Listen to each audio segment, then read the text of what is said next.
Hello, hello, talking tennis people. You had 15 minutes of lovely soft music, but now it is time for the rock hard tones of Nick Carter and friends who will be joining throughout this stream. I was waiting for the Mukova Noskova match to finish before I jumped on because I was enjoying that. I wasn't really paying attention to any other scores. And to be perfectly honest with you, I thought that Sinner versus Shapovalov, although we have got it in the title, wouldn't be that interesting. Well, I was wrong because, as Ghosty has pointed out here, Shapo's 5-2 up in the first set. One break. Sinner could still wrestle this set back, and he's very much got that capability to do so. So what we're going to do is we're going to watch this match, the Sinner Shapovalov match now, but I am going to go over to Rublev versus Wong because this is a match that I'm really, really interested in.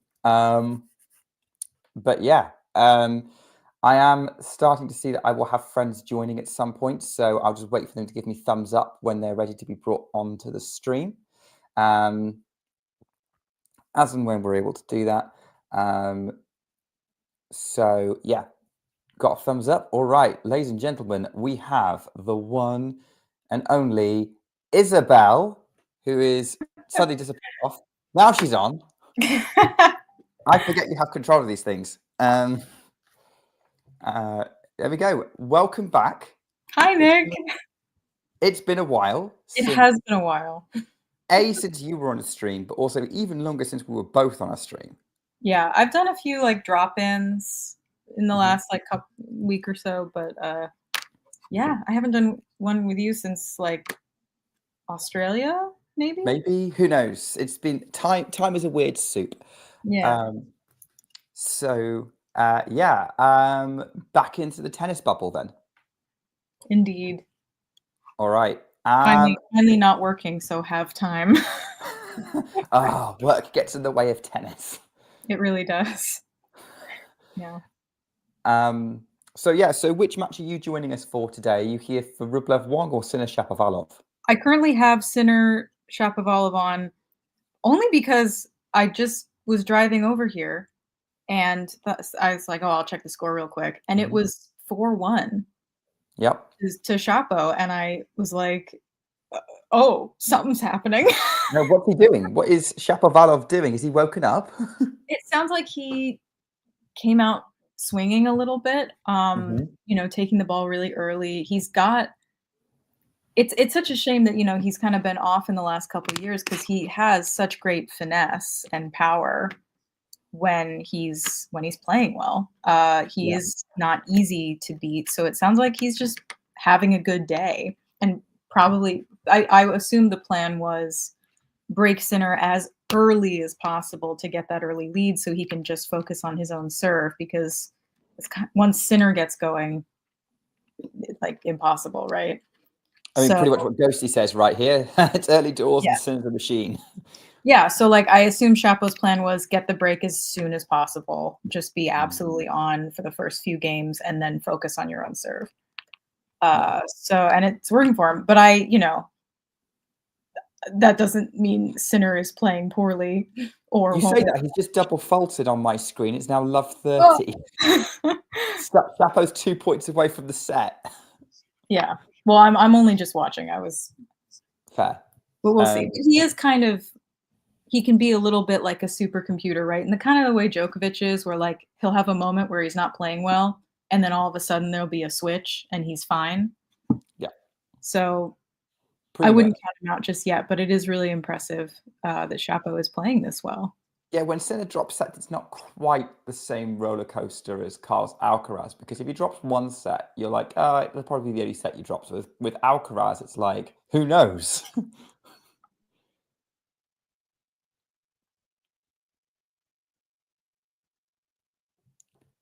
Isabel is either doing a perfect impression of a statue or has frozen. I'm going to suggest that we may have lost Isabel temporarily.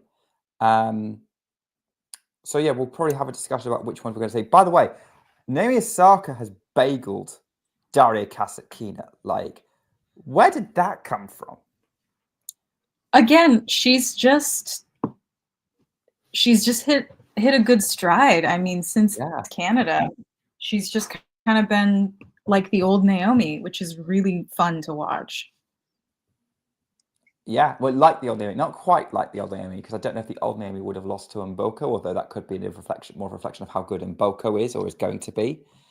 You know, I think that was a combination of the two, because I watched that match, and that first set, I mean, Naomi was classic Naomi, like just incredible striking. And then I think she lost. I think she got a little bit shaken. She lost some of her confidence, and then all of those insecurities came back in, and Victoria was playing really well. So I think, yeah, combination of both. But I think making the finals in Toronto or in Montreal gave her a lot of confidence to play well here. So yeah, just fun. Definitely. Yeah, and that's really exciting. For that, I think Osaka suddenly clicking into gear is like another name to kind of throw in the mix with the leading women, and I think that can only be a good thing. I think she can match up well with pretty much anyone at the top of the game right now when she's going. Sinner's got game point here to kind of force Chapo to serve this one out. Ghosty obviously giving us news about Mukova winning, which I've just watched, which is a good thing. Although I do think that if Mukova and Andreescu played, you would guarantee a 3-setter at this point. Yeah. Like if that happened. Musetti through as well. And then we've got a few other games going on right now. I believe that Munar is a breakup against Bergs, or was when I last checked, and you've got Kostyuk trying to come from a set down against Diane. Parry, Sinner's trying to get his game point done. And has he gone long? No, we're still going. Backhand Shapovalov, forehand Sinner to the backhand of Shapovalov slice. Sinner's going to tee up the forehand. Again, goes for the corner, finds the line, and that was just too good. And Sinner has got the game. It's 5-3. So pressure on Shapovalov to serve it out. Serve it out, yeah. I saw a question from Ghosty about what do I think about Anne Lee. I've been like, does no one remember that Anne Lee got to the final of one of those COVID Australian warm-up tournaments in 2021? I think she was playing Annette Kontaveit, and then they didn't play the final because of rain or something, or whatever. Like, they managed to play the other two finals, but they didn't manage to get around to that one. I forget which one it was, but it's like one of those 3 concurrent tournaments that was like all happening in Melbourne at the same time. And that was during the COVID year. And she got to the final and I've been like, okay, well, where's she been since? And she's shown flashes of brilliance, and it's great to see her in a second round of a slam. But to answer your question from earlier, Ghosty, I've been big on Anne Lee for a while, like since she got that result. It was either 21 or 22. And to quickly answer your other question, no, Mukova is in Iga's half, because Iga's playing tonight on Ash. She might have done as well, but she definitely made a Melbourne Somerset final. It was like a 500. So that was a big deal. So yeah, just thought I'd come back on those. Where are we up to with Sinner and Shapovalov? And also, I need to check and make sure that Coleman Wong is not on court, and I haven't forgotten him. I don't think so yet. Chapo had a double fault, and then just hit a backhand wide. Oh dear! So it's love 30 in this game. Not what he needs. No, Melbourne Somerset, like Somerset, 2 separate words, Ghosty. It was back in COVID. So yeah, I wish there was a town called Melbourne and Somerset, because that would explain a lot, but I think it's named after a person. Love 30. I want a good first serve. Down the tee. Sinner hits it long. Oh, and Kazatkina broke Osaka in that opening game. The second. Oh, it's now switching back. Do we get the counter bagel? Probably a bit too early to say.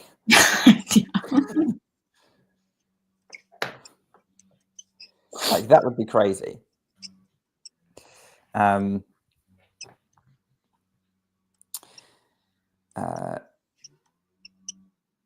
you what, though.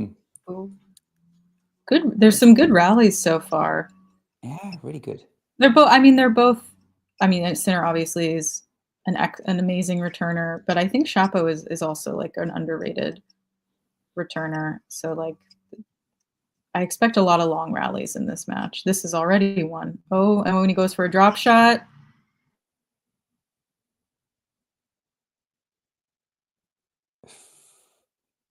Yeah, Shapo's drop shot. Oh, Sinner's just there. He's going to go across. Shapo goes up the line. Sinner's there. Backhand loop. Shapo. Oh, he's tried to catch it, but missed it. And Sinner's got his fist raised because he's got break back points.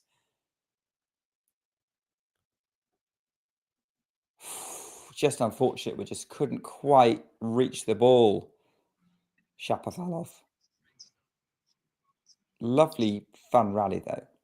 For some reason, my internet keeps kicking me off. So if I disappear for a few seconds every few minutes, that's fair.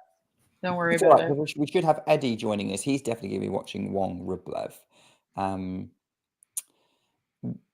Right, let's see what happens with this break point. Longest rally of the match, 30 shots, and that's the kind of rally you would expect Jannik Sinner to win against pretty much anyone except Carlos Alcaraz. First serve from Shapo is let, so he's got, or was that second serve?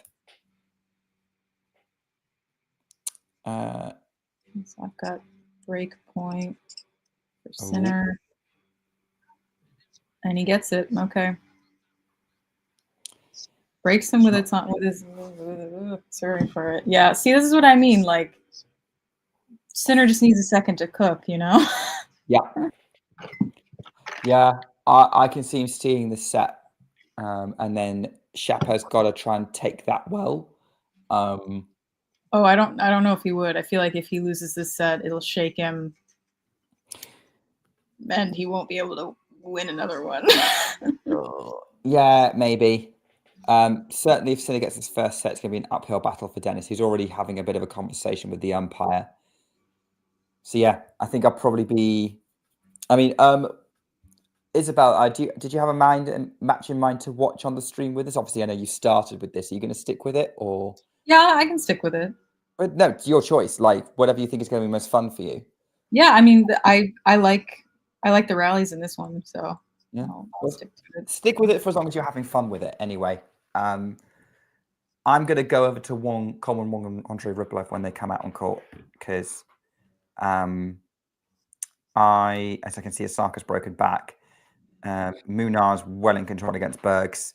Hello, Jake, and just give me a thumbs up, Eddie, when you want to come on. Also, I'm excited for Coleman Wong because so I've got a friend of mine who's from Hong Kong who's currently crashing with me because he doesn't have anywhere to live at the moment, and he has never shown much interest in tennis. And then Coleman Wong comes on the scene, and now he's downstairs wanting to watch this match because he's super excited. Hello, Eddie. Hi, guys. How's it going? What are you watching today?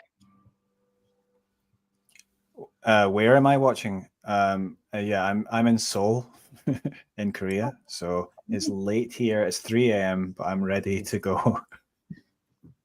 Which match are you focusing on? Coleman Wong and Andre Rublev. Yeah, pretty exciting. Obviously, Coleman has, broken new ground here and is making history for Hong Kong. But yeah, just curious to see how this one's going to go. I mean, I think Andre has looked pretty good of late. Obviously he had some issues, several months ago, but I think he's looking pretty good. But also Coleman seems to be playing really well. And so in his last match, I thought, he was just really sharp and moving well and just like, like really determined and serving well. So it's interesting to see if whether he may be able to get a set here and maybe make things interesting. I mean, call it controversial, but I actually have got Rublev on upset alert. I do agree with you, Eddie. I think Coleman's playing really, really well. And if in a tournament where I'd be surprised if we didn't have any upsets today, and I think this is where it's most likely to happen. Yeah, there's no doubt that he really wants this. I mean, I think especially, you know, it hasn't been a very good year for him, Coleman. Well, sort of inconsistent, let's say, but he seems to have shined at the big hardcourt tournaments, and yeah, obviously he's doing really well here. And yeah, it's just, I mean, I've just seen him start off there with an ace there, so that's maybe bodes well for him. Oh, as the match started, pretty, I'll switch over. That's what I'm here for. I don't think my stream's particularly fast, but well, I'll be waiting for the score to update with it on, but like the live scores we've got, because we're sharing the US Open page. But yeah, you're right. I can see, 30 love I've got on my screen. So I will be over there. So we'll get updates from Isabel on Sinner Shapovalov while you and I watch Coleman Wong and Andre Rublev. However, Isabel, if Denis Shapovalov starts breaking your Canadian heart too much, then by all means find another match. Sounds good. I'm not going to make you sit through that if you don't want to. I'm just glancing at the score for Osaka and Kazakhina. They just keep breaking each other, it seems. I mean, wow, yeah, the second set's going quite differently from the first there, it seems.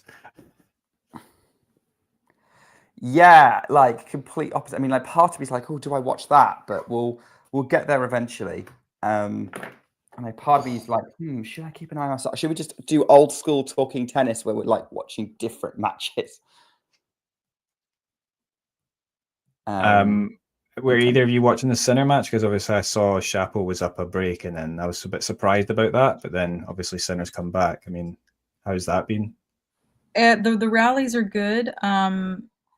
You know, Shapo just made a lot of unforced errors when he was serving at 5-3, I think. So kind of, I don't want to say typical Shapo, but a little bit.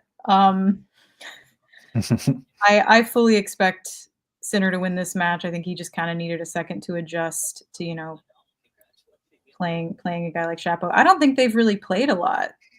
I don't know that their head-to-head is that extensive. So Shapo actually beat him in 5, though. I remember like 4 or 5 years ago. When was it? Well, yeah, and obviously Sinner was a bit younger. Was it when was it? Yeah, they played at the US Open, I think, right? I don't remember. Like, I believe the match happened, and I do vaguely remember it, but I don't remember what year that was. Oh, that was just a great point. Great rally. Lots of net play. Sinner ended up taking it.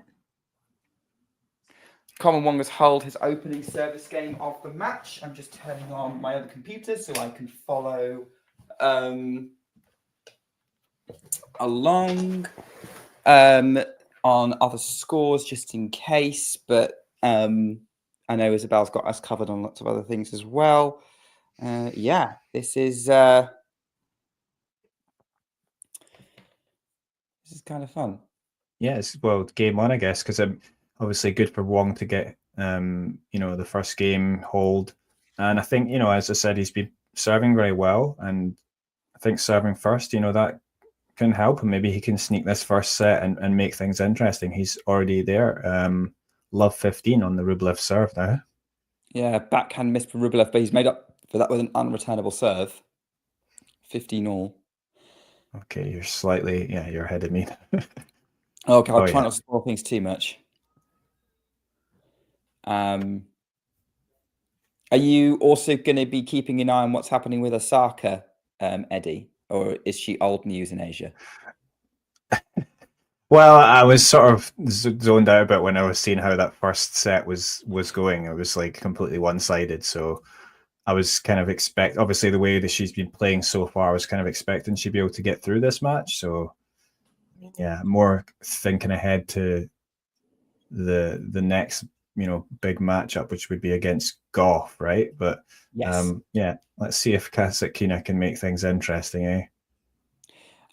I mean, apart from the fact that obviously Osaka being back would be very interesting in the bigger picture of women's tennis, apart from the fact that she was in my power ranking, I do think that a Goff Osaka match would be absolutely mega. Like, no offense to Kasatkina, love her, really want her to succeed, really like her as a person, but part of me just really wants to see what happens with the Goff Osaka rematch. Like, considering the last time we played, like, Goff was a teenager, and now she's grown into a mega star, probably eclipsing Osaka's level. And they're both US Open champions. It'd be interesting to see what kind of atmosphere they generate on Ash, because that's got night session written all over it if that happened.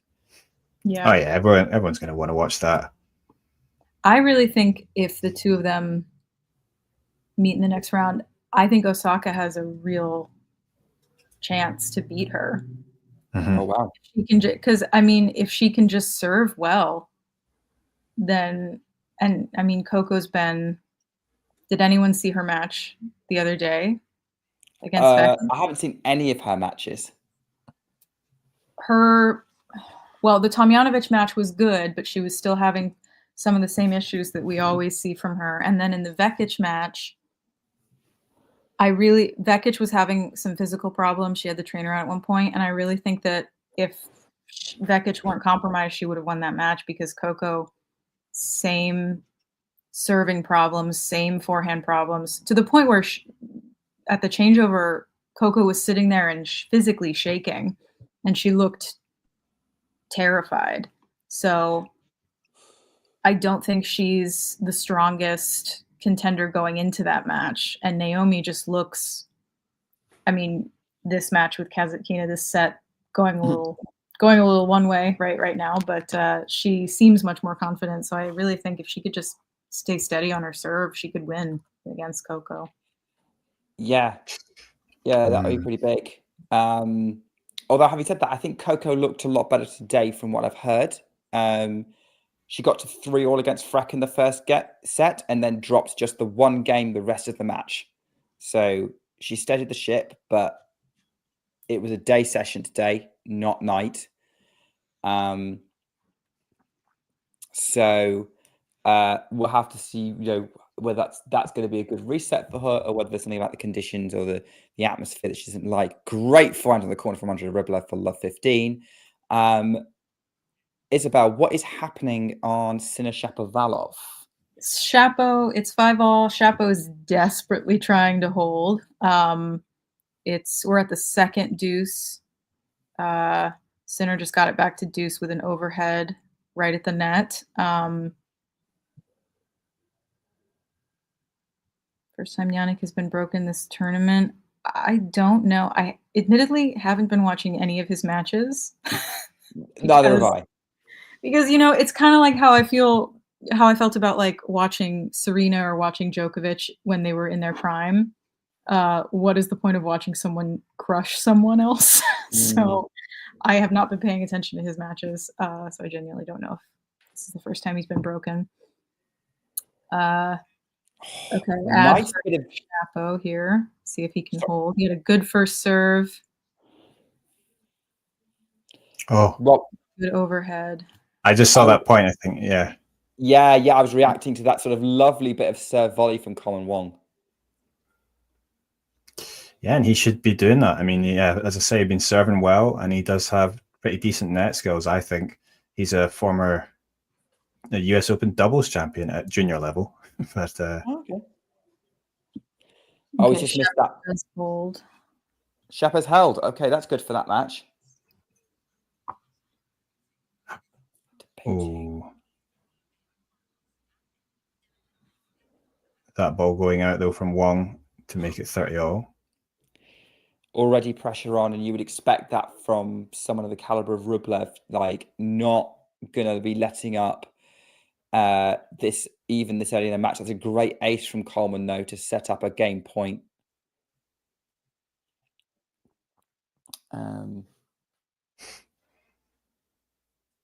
Hopefully, we're all enjoying this match. Forehand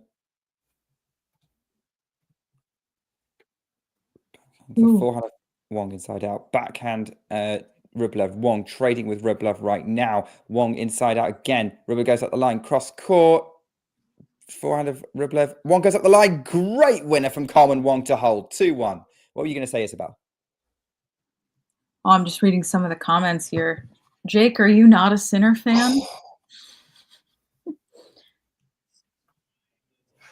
No, I can see why, because like Sinner, I think, is like a fine, like I think Sinner's game is such that you have to really appreciate it, what he does. It's very efficient, but I just absolutely love the ball striking he can produce. And Jake is more of an Alcaraz guy.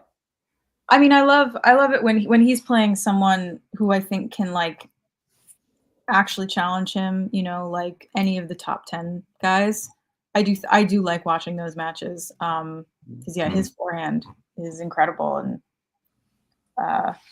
my family for some reason is actually big Sinner fans. Whenever during the whole Sin-Karaz debate, they are all on the Sinner side.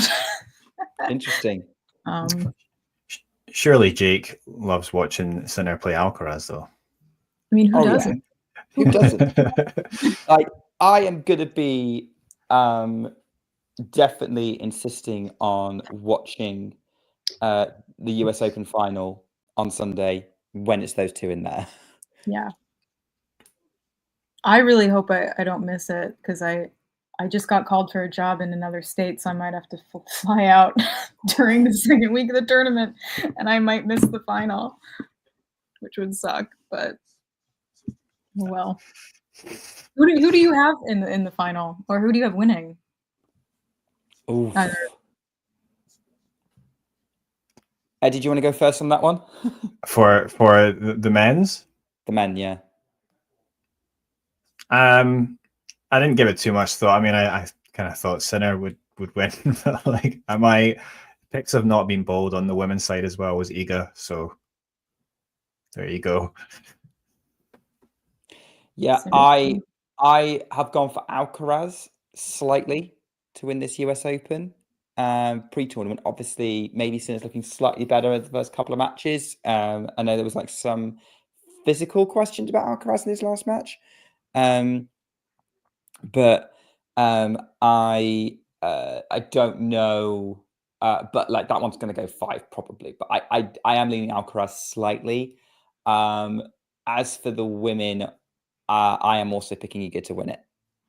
I think she's the safest pick. Yeah, I picked same as you, Nick. Carlos and Iga.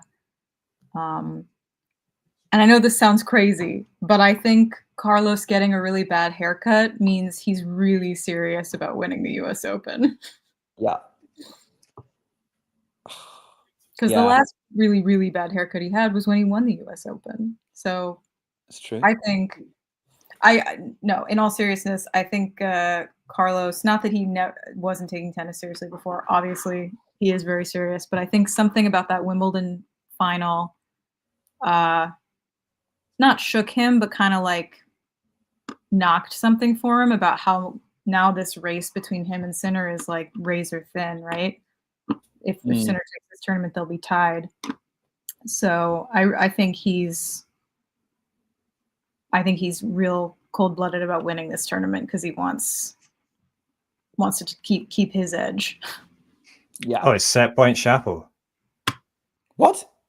Set point Shapo. So fast. Okay, yeah. Isabel, you're our reporter on the ground. I'm sorry. I'm distracted talking about Alcaraz. It's 30-40. That's big. Okay. Okay, Sinner's going up to serve. It's set point. Oh, he's taking it. Okay, you might be a little ahead of me, Eddie. No, there's a score. The score is there. Okay, well, let me see what happens. Okay, first serve is into the net. Going up for a second serve.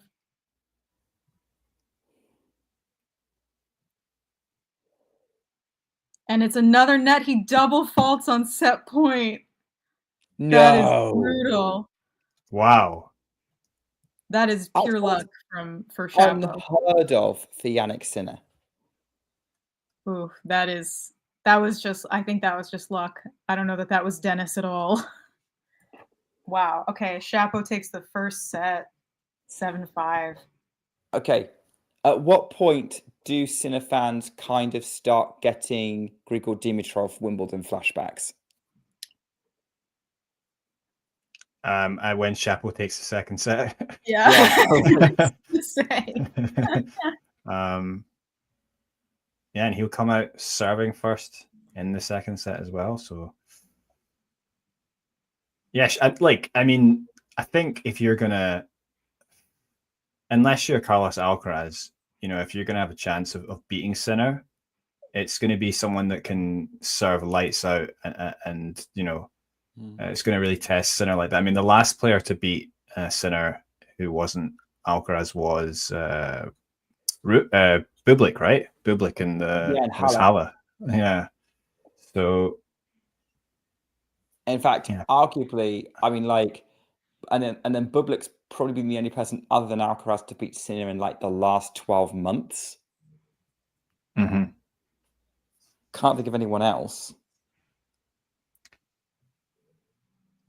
And perhaps Dimitrov was going to, but yeah, that match never finished.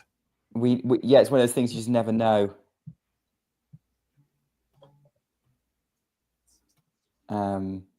But yeah, that was gutting when that happened.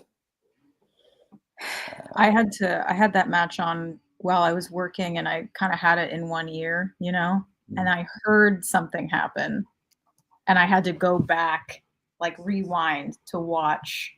Oh, you had Dimitrov's back pop.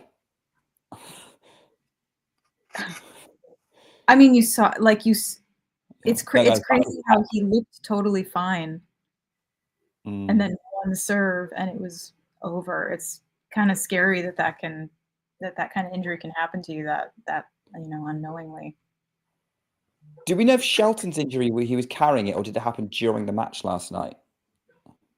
It sounded like it was maybe bothering him a little bit, but not abnormally so. And then during the match, it just started to get a lot worse. Okay. And then I guess the medic or his coach and the doctor that came out kind of said, you have to stop because you'll wreck yourself if you keep playing. So yeah, I feel really bad for him. I hope he can recover quickly. Looks like Osaka's mounting quite a comeback in this second set against Kasatkina. Kasatkina's still up the break. Yeah. Well, she's about to lose the break. Oh, she's about to lose the break. Oh, I see. Yeah. Yeah, I've got this on I've got Coleman. This match on my second stream now.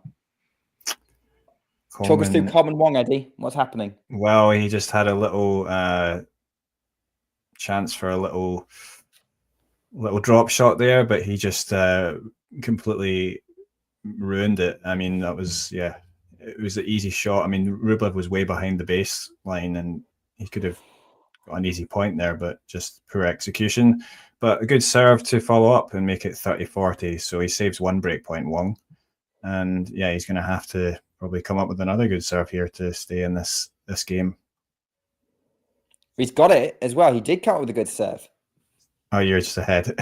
I forgot. Yeah. Break. So I'll keep an eye on Osaka. I'll stop ruining it for you, Eddie. Because Osaka's got love 40 on my Ghosty already with the puns. I mean, how many? I've not been seeing just constant Wong puns that entire live stream. I mean, they've been brilliant. I've been, but there were just way too many to share.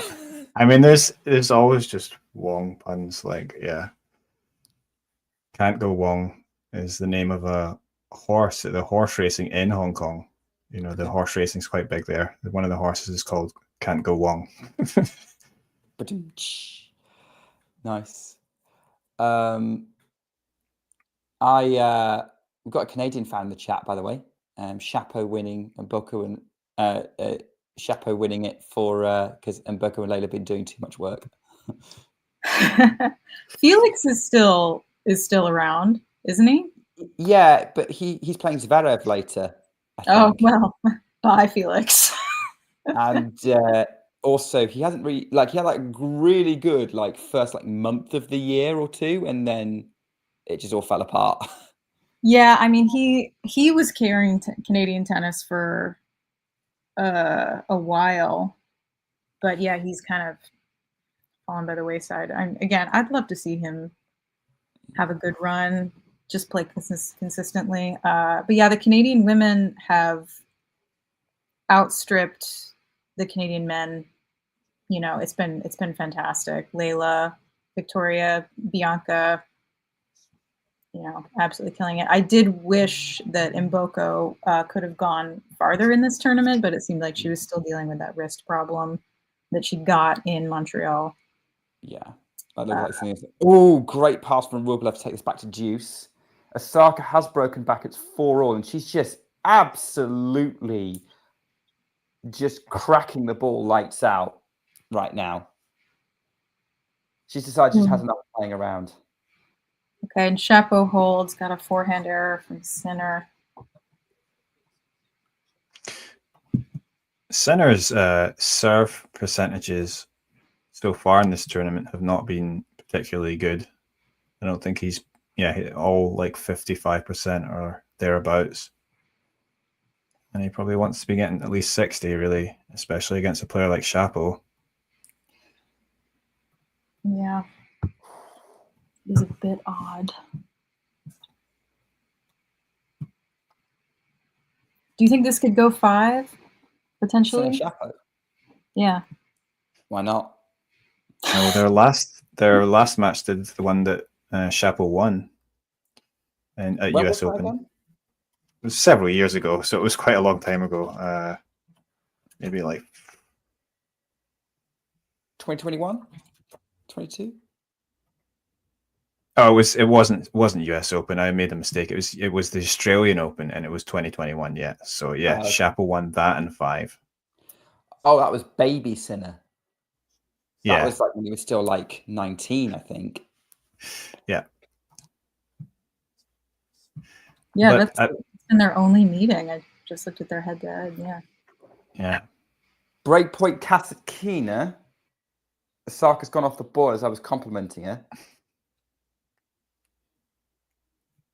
Overhits the forehand. Kasatkina's going to serve for the set 5-4.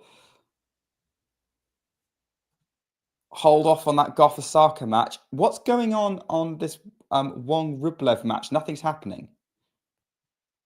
They're all standing around. Juice. Yeah, there's something. They're staring at something going on in the crowd. Medical emergency? Feels like every other week there's a medical emergency in tennis.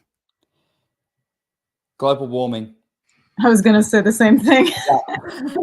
But the weather's not particularly hot. It was saying it was 23 Celsius or something, or okay, 24 or something. Yeah, I mean, actually, the weather forecasts have been looking good for New York. That's not bad. That's a good thing. Ghosty saying Sinner's complaining about the LED screens. I don't have the sound on, so he might be. I mean, if he is, Ghosty can tell us. But I mean, to me, that's the sign, one of those things a player complains about when they're losing and they're fixating on something they don't like. I've heard him complain, or maybe it wasn't him. Somebody else in another tournament I think it was Cincinnati, maybe, was also complaining about the LED screens.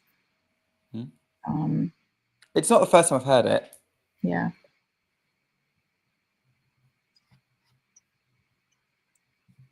Well, must be a bit irritating for Wong here, having to stand around at deuce on his serve. Oh my! At least it kind of balances out with Rublev having won the previous point quite spectacularly. he says. There was a crowd of people up at the top of the stand surrounding maybe a person. I don't know what's going on, really.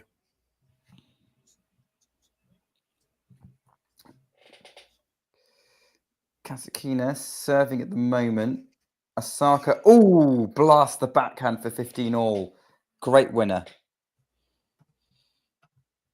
How's Sinner looking on serve, Isabel? I'm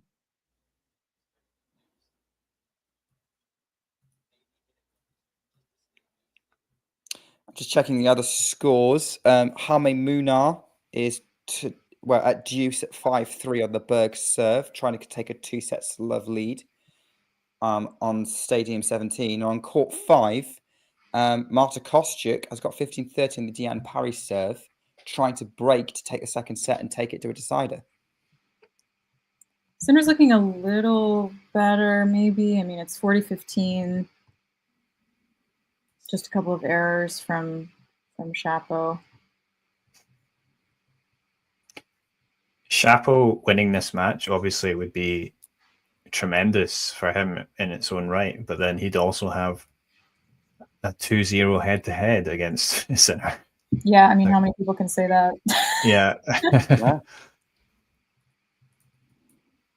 He's one of the few. I think the last player I remember who had never lost to Sinner was Felix, I think. Wow. Because they had only played early in Sinner's career, and Felix had beaten him every time. And then I want to say it was either Canada or... No, it wasn't Canada because he didn't play Canada. It must have been Cincinnati that they played, and Sinner finally beat Felix. Yeah, like that sounds like Sinner's got allergic to Canadians, maybe. Although he did win his first 1,000 in Canada. By the way, it's set point to Kasatkina. So I'll check that out. What's going on there? Just to say, answer Ghostie's question. I do have an unforced error count for Sinner Shapovalov, which I'll share in a minute. Good serve from Kasatkina, then overplays the forehand, and she's really frustrated there. So she's blown 2 set points. It's deuce 5-4. Yeah, so far, unforced errors wise in Sinner Shapovalov, Sinner's hit 14 unforced errors, and then Shapovalov's hit 10 unforced errors. Sounds about right. That's pretty even right now. But Shapovalov will hit more winners than Sinner, 13-9. Definitely, yeah. Can see that. Really, blasting it. Yeah, some of these things you can just tell by just looking.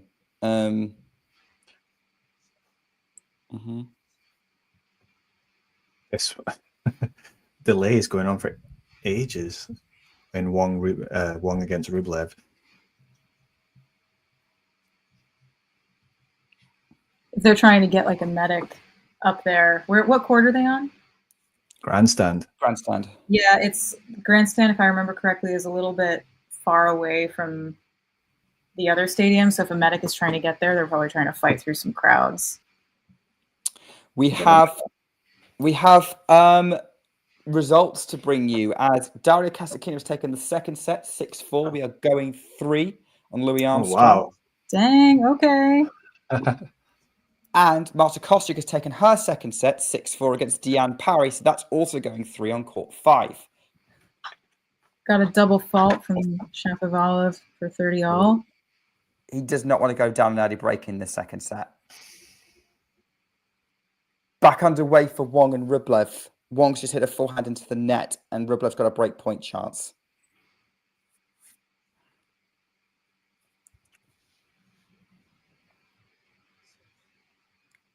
Can't get a serve over the net at the moment, can Common Wong. Second serve delivery. Backhand cross court from Rublev. Inside out forehand to the backhand of Rublev. Now cross court from Wong. Forehand Rublev. Long. Wong saves the break point. 2 all still. Excellent forehand winner from Shapo. Get to 40-30. So is Shapo like playing really well, or do you think that Sinner's just a bit off at the moment? I think it's a little bit of both. I think Shapo is painting the lines, you know, he's just on today. And able to kind of capitalize on the slight offness of Sinner, who is just making more mistakes on his own serve, I think. Oh, that was a good backhand winner from Sinner to deuce. Sinner making moves. It seems to me that the lefty players have a slight advantage over Sinner. Not necessarily over because he has beaten them, but I've noticed the same thing when he played Shelton. He really, he struggled a lot to kind of keep up with him. So I wonder if Sinner just when he's playing a left-handed player, they have a slight it changes his game a little bit. Yeah, he doesn't like the pattern he has to get. Wong's held 3-2. Good hold. Excellent serve. Gets an ace. I think Shapo, despite the double faults we have seen, I think he's serving better than I've seen him in a long time. Also, whilst he has hit 3 double faults this match, Sinner's hit 4, including that one on set point. Yeah. That's wild. In the whole of the French Open tournament, where he lost to Alcaraz in that 5-set match, I think Sinner only hit 2 double faults. Wow. And he didn't hit a single double fault in that whole match, that final. But then here he hits 4. So I don't know if that tells you that, well, we're only just 1 set and a bit into the match. So not good by his standards. Yeah. Yeah. Got a question about Taylor Townsend. Yeah, Keane likes to throw just random questions about nothing related to the matches going on.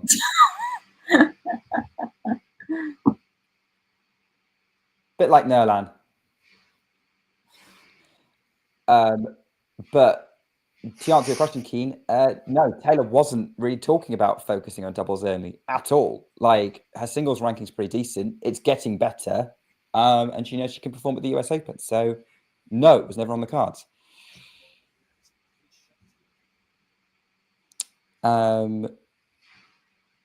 Just seeing how many Munar's trying to serve out the second set for a 2-set love lead over Zizou Berks. Rublev just lost the opening point on his serve.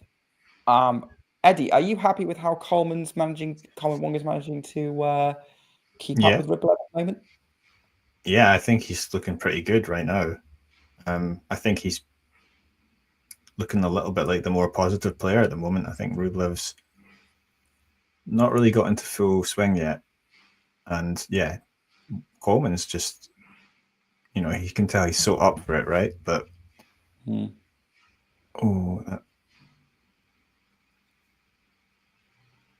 that Rublev serve out wide though was good. Very good second serve. Yeah, just got perfect angle with it.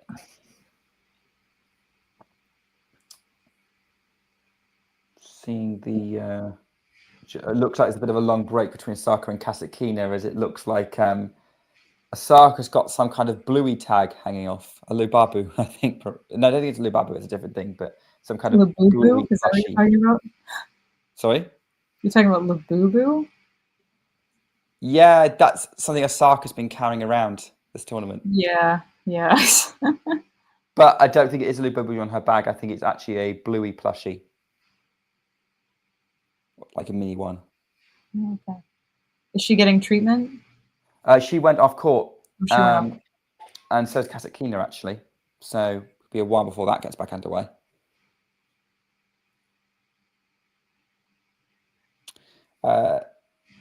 How's the Sinner serve looking, Isabel? Looks okay right now. It's 30 love.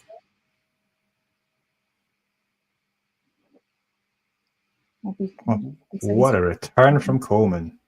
Oh.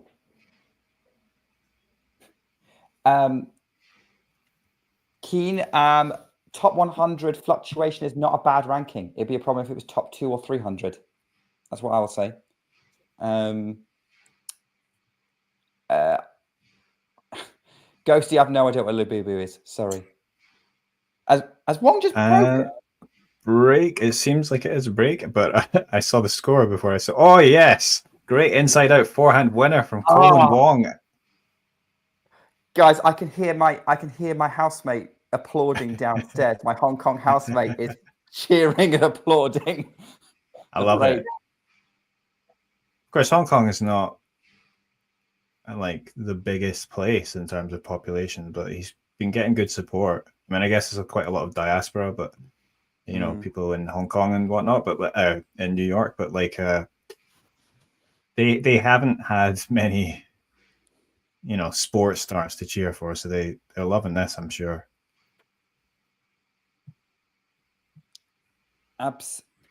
Yeah, no, definitely not. We're like so my friend tells me that basically the biggest sport in Hong Kong is fencing, and that's what they seem to put people into. I guess tennis is kind of like fencing. It's just a different instrument in your hand. Okay, center holds. Easy hold? A fine hold. I don't know that I would say easy, but he held. Osaka's just had a comprehensive hold to start the third set. And Hamimunar has got that second set against Liu Bergs. It is a 2-love lead for the Spaniard, but does feel like the Belgian is trying to work his way back into the match, but he's still got a mountain to climb.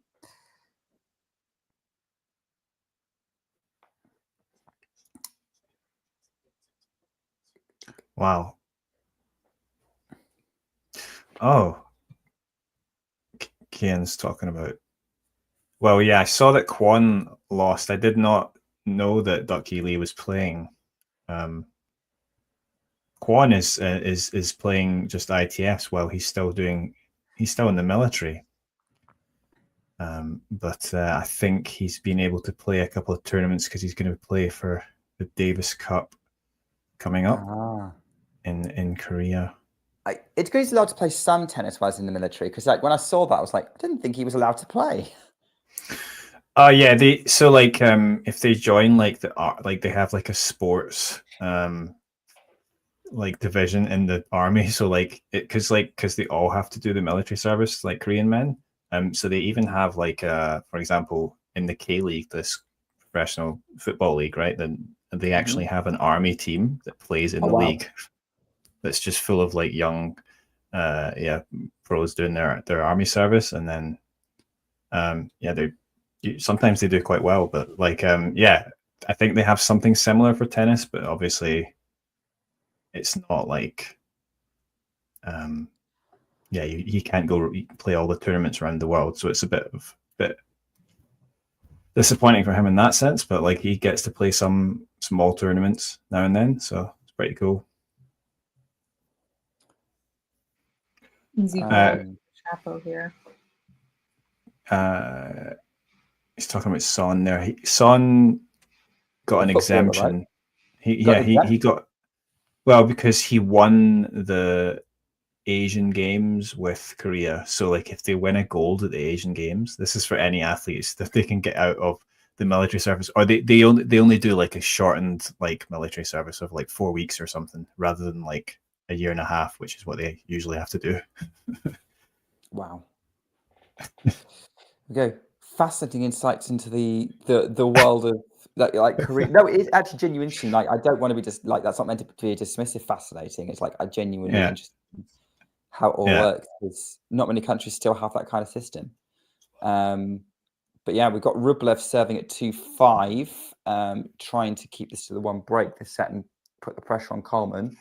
Shapo's Sinner's about to cut to serve at 2-3, as Shapo's held Isabel's updated us on.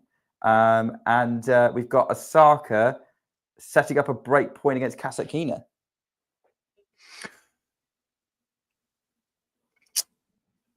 Yeah, I mean, it's the first time, I guess, Osaka's really been tested in this tournament so far, and it's going to be interesting to see if she can turn the screw here and get it done. Seems to be relatively locked in. Wow. Oh. That point to make it 15-all from Wong. He's just looked really like anticipating, but like, you know, he's fast actually, and he's been using that pace well in this tournament, Wong. Just counterpunching there really well.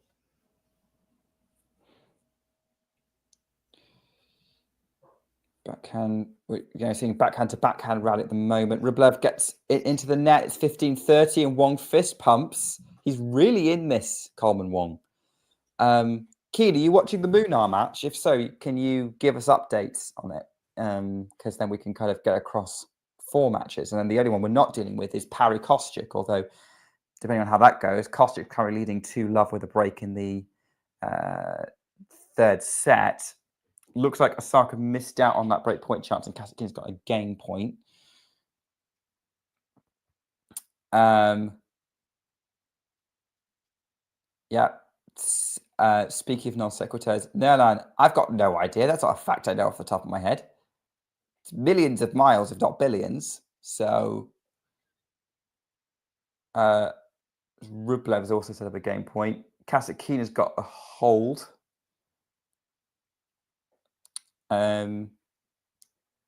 Is Shapovalov making any inroads in the Sinner service game, Isabel?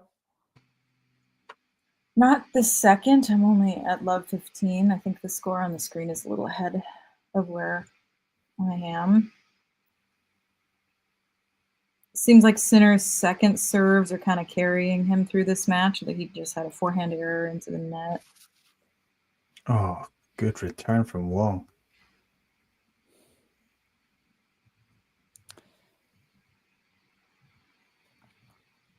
I wonder if we'll see a Rublev meltdown if Wong takes this set. And it's a double fault from Rublev. Set point Wong. Well, right on cue. I mean, look, the thing is, let's see how this works out, but a Rublev meltdown can happen pretty much any match at this point, right? I feel like it's not particularly common. Here we go. Oh my gosh, that is a massively mishit serve from Andrei Rublev. It was going completely the wrong direction, like the opposite direction of where it was supposed to go.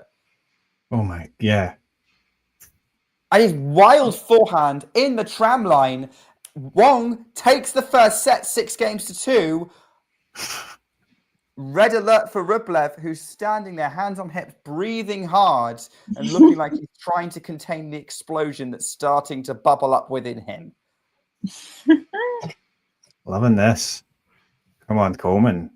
I mean, I saw a lot of people making predictions that, it's fair enough that, Rublev was going to win this match, but I kind of thought that it's not going to be easy for Rublev, and Coleman would be able to take a set. On this evidence so far, it looks like Wong might be able to take more than a set. He's been really just definitely the better player. 74% for serves won, only 50% for Rublev. He's they've been really all over. He's been really all over Rublev in these rallies. It's not a surprise. Yeah, he's just looked a step quicker than he normally does in this tournament, which is, he's just looking really locked in.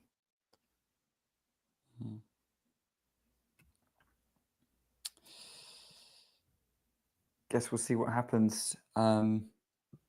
Guess we'll see what happens coming up. So yeah, we've got a break between sets going on here. What is our Sinner update, Isabel? It's 40-30.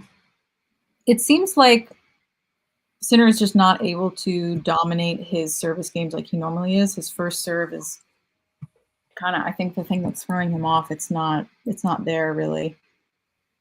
He's had a couple of first serve aces.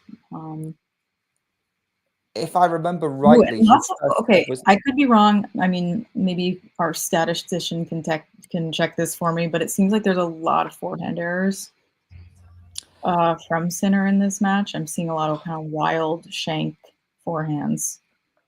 I can't get it broken down by forehand to backhand, unfortunately. Not on the US Open one, anyway. But yeah, now he just had another one off of Shapo's return, and it's deuce. So he has hit 19 on forced errors. For serve again. Jesus. Yeah, I agree with Kian's comment there about Wong being unpredictable, and then he might have a really bad shot, or a set right now. But I think in this tournament, he's looked very good. Like, I can't really think of. I mean, I guess actually what was the last match he played against Adam Walton? He probably should have won in 3, and then he choked away that third set really, but then came back strong after going down a break in the 4th. He came back and won that 4th set. So yeah, something similar might happen here. But at the moment, it's Rublev is the player that's looking much more mentally in trouble. So yeah, 40 love here, the lead in the first Wong service game of the second set. Okay, and Sinner holds. It feels like that Sinner Shapovalov match seems pretty tight, right? It seems the set. Yeah, I think it is. Yeah, it feels. I feel a little stressed.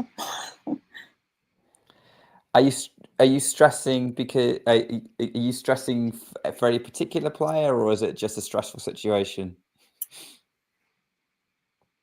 I think anytime you see a dominant player like Sinner kind of not on the 100%, it causes a little bit of stress if you like them.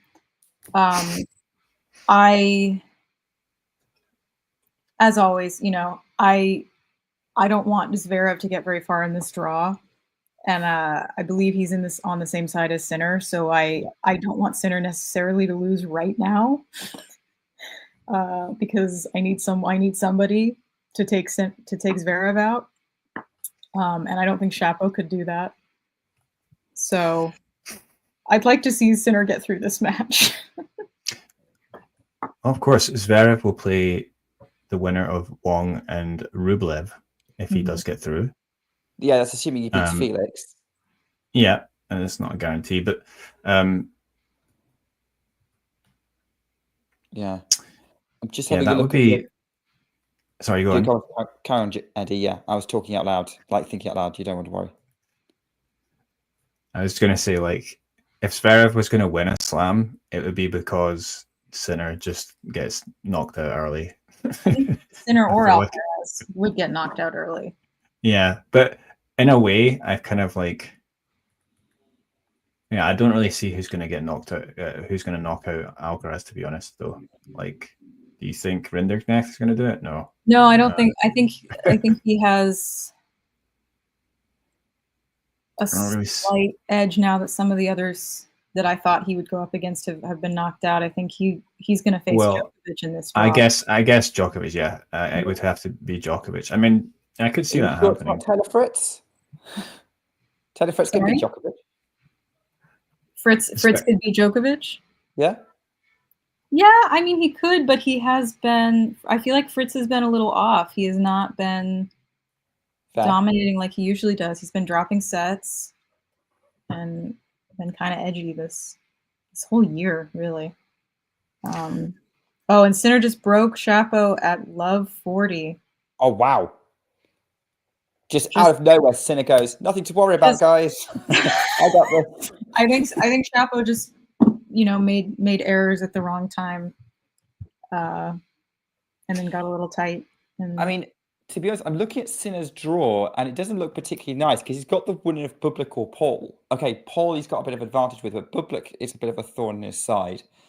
And then maybe Musetti in the court. No, off a clay court, that's probably not going to be too much of a trouble for Yannick. And just to see, like, try and help you out here, Isabel, in terms of who might be able to stop Zverev. I mean, I don't suppose we have a huge amount of confidence in Rublev being able to do it, but Diminors in his section, that's doable. You mean De Minaur taking out Zverev? Yeah. I don't think that's doable at all. If you look at their head-to-head. I haven't seen the head-to-head, but I would have thought game styles, like, he's one of those people who can sort of hang with Zverev. I disagree because his serve is not very strong compared to those big. Yeah, it's 8-2 in the head-to-head to Zverev. So I don't think De Minaur really has a chance against him. He can probably hang in his own service games, but like when it comes, once you get to a tiebreak, I think it's Zverev all the way. So I mean, I don't say that anything against, Alex. I love him, but I think against the top 3 guys, he doesn't stand a chance against the biggest power players. Yeah, I mean, with his record against Sinner is pretty. I mean, has he won? I don't think he's won a match against Sinner, right? But like, I mean, I don't know, like. I don't think has he beaten if he's beaten Alcaraz, it was a long time ago. I'm not sure. I think we would remember that, surely. By the way, the Rublev rumblings are getting pretty strong now. Like, he's just smacked the net with his racket after losing a point to go to deuce, and now he's considered smacking his racket against the ground and thought better of it going down. I mean, yes, he has never beaten Alcaraz. And he has never beaten Sinner. Sinner is 10-0 against Alex. Was there not some stat about with Alex? I mean, I don't know if it's still going, but for like he'd never beaten. He'd beat players ranked below him, but he'd never beaten anyone ranked above him at a slam. I think that's correct. Honestly, I think he gets unlucky draws in the slams. He always, it's really easy up until quarterfinals, and then he's always playing Djokovic in like every Grand Slam quarterfinal. It's always Djokovic. Yeah. This year he did well against Djokovic, I thought, and he then he just fizzled out. I would say a compromised Djokovic. Yeah, he did okay. Yeah. He started off pretty well, first 2 sets, let's see. Yeah. Do you think De Minaur and Rublev have similar ceilings then? What do you mean? Like, you're talking about, because Rublev doesn't really beat people ranked above him at slams either. So, like, there's a sort of limit. Like, they could beat everybody else and then have one with like the ultimate elite. Yeah. For different reasons, though. Yeah, I would say for different reasons, but I agree with what you mean. Although De Minaur has at least made a semifinal of a Grand Slam, whereas Rublev has not. Wait, what was the semi then? Why did he made the semis of Australia? When? And he lost to Sinner, like really badly, like pathetically bad. Maybe that's why we don't remember, because we just sort of. It was pretty. It was just a non-match. Do you mean the quarterfinals? I thought it was the semis. I thought it was his this first year. I don't know if it was this year. I've just got his record up. He's never made the semis of a slam. Never? Okay, maybe I'm wrong. Maybe it was the quarters of Australia. I thought he made a semifinal. He's made the quarters of every single slam, again, much like Rublev. Right. Okay, yeah, then I guess they are very similar. I thought it was the semis. I can see why, to be honest, because he's got close enough times. And I think he could make a slam semi. It might have been that he hadn't made the quarters of Australia before. And that's why in my head it translated to semis. I mean, for the Australians, they'll take what they can get. Yeah, exactly. But yeah, I think they do have similar ceilings. I'd love to see them play one another. I don't think they're really in the same draw usually. That's got some long rallies in it, definitely. Oh yeah. Gonna look this up. Sinner holding a little bit better now. He's got game point 40-30. Like, if you could combine Sinner and Rublev, would be a really good player. If you had a Demonor with the hitting, the power that Rublev brings. Yeah. Okay, I've got the head-to-head 4-4 For Rublev and Demonor? Demonor.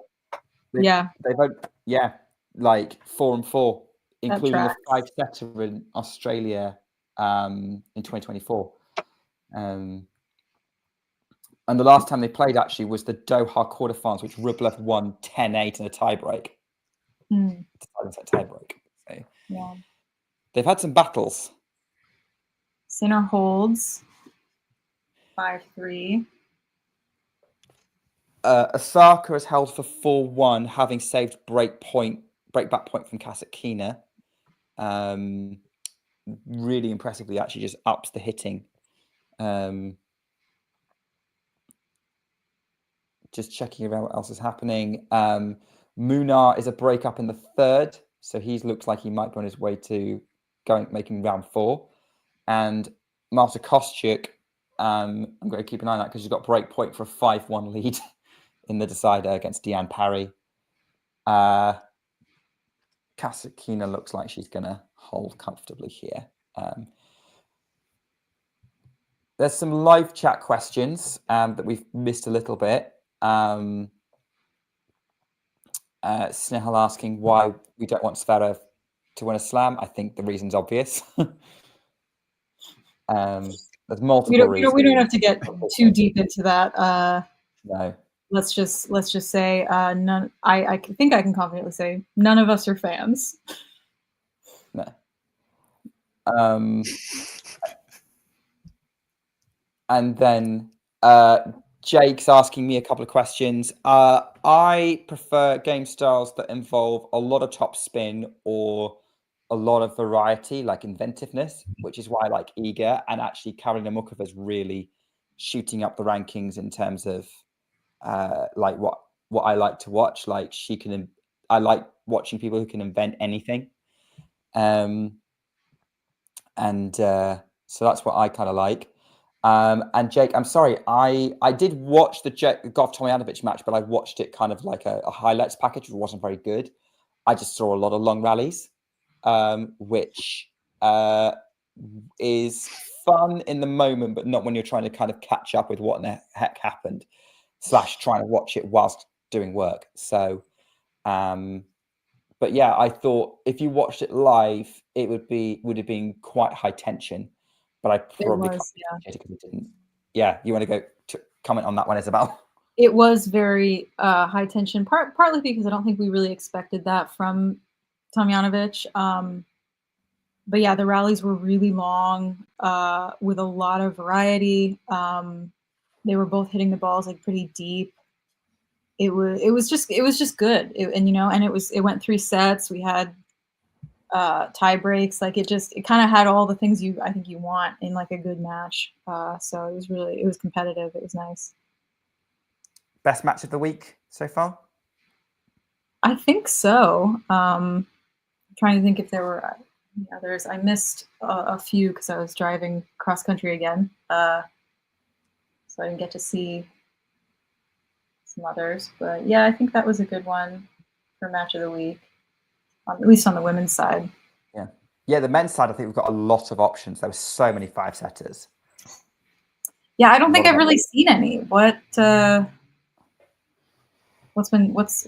5 sets on the men's side?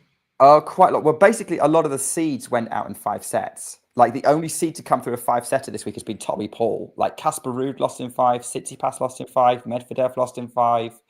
I saw that one. That one was crazy. Oh yeah, for other reasons.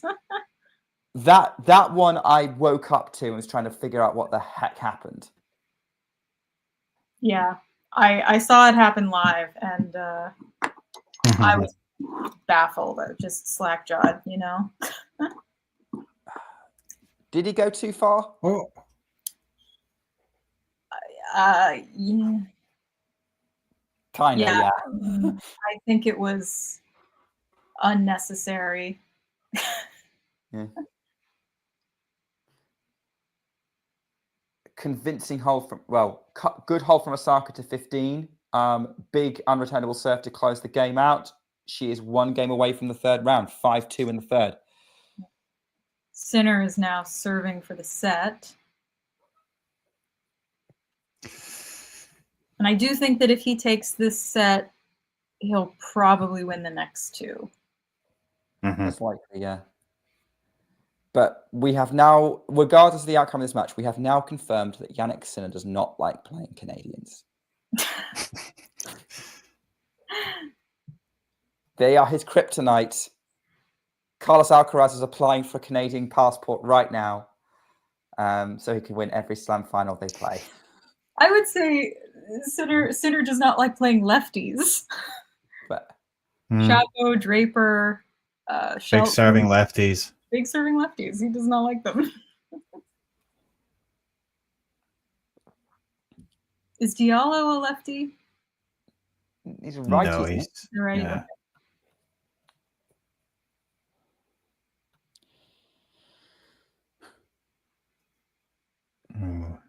Shame about Draper. I didn't expect him to pull out so early. Nobody did, because he looked okay in his first round match. He's just obviously aggravated something. Yeah, it's a real shame. Yeah, he would have made that. Mind you, having said that, like he probably would have been there as an interesting, like part of the draw, like an interesting complication for a few players. But it has opened things up to, well, Jamie Munar making round 4 and getting ourselves a nice sort of surprise person there. Mm-hmm.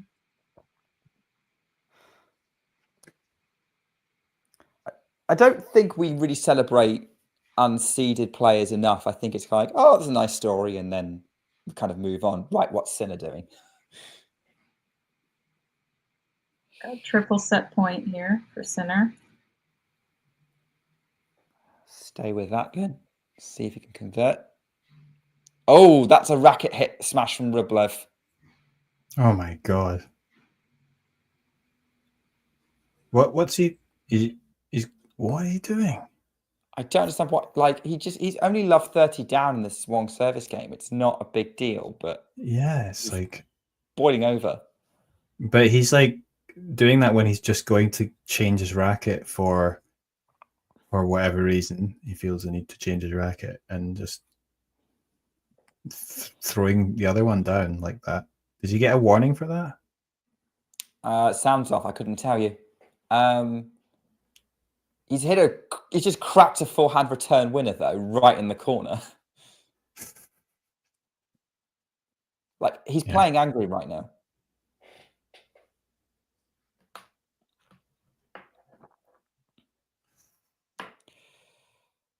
Unreturnable serve from Wong. Oh, Bergs has broken back, so that match is still in the balance. Oh, I'm impressed with Wong serving. And Sinner holds it. 40 One love. set all. Sinner is surely he's gonna go through the gears now. Probably. I think it's pretty safe to say. Oh my god, another ace from Wong to... There was 3 aces in that game, I think. Have you seen him serve this well before, Eddie? He definitely has days when he does serve very well, but I think, like, I mean, he even said himself that he seems to be serving much better these days. So, I mean, he's pretty big himself, and yeah, he's got a good serving technique and so on. It just seems to be clicking this week, and yeah, I think I saw him when I saw him play in Hong Kong. Actually, he played Jerry Shang, I think, and I think I remember he had a lot of aces, but yeah, ultimately came up short in the tiebreak, I think. But yeah, he does have that in him, and certainly it's going to help him against a player like Rublev. Yeah. Okay, shall we talk? I appreciate we're a long way from this, and he's only a set down to a top player. But let's just do. We do this all the time. We do this when like the top players winning. So let's put a big picture. Eddie, we're obviously not seeming to give Felix a chance against Zverev. How do you think Coleman would match up against him? Do you think he's going to struggle to deal with Zverev relentlessness off the ground? Against Zverev? Oh, yeah. I think that would be trouble. I would say, I think, Wong is the kind of player that, he plays quite aggressive, right? So I think, his game has a tendency to break down sometimes, and, the errors creep in. And I think, against someone like Zverev who can play so well and, grind from the baseline, and, he has a lot of power himself, I think that potentially, could run away from Wong, and maybe, Zverev will get it done in straight sets. But who knows, though? The way Wong is serving these days, and he seems to be playing surprisingly well in this tournament. Yeah, maybe it might not be so bad, but I would be very surprised if Zverev didn't win that fairly comfortably. If that's the outcome, of course. Yeah, I mean, we're thinking far ahead here. We are thinking very far ahead. I mean, if Coleman, the craziest scenario would be Coleman plays Felix Auger-Aliassime, and again, Coleman would probably be the underdog in that scenario because Felix could overwhelm him. Oh, great net play from Wong to get that point. You're going to love this one, Eddie.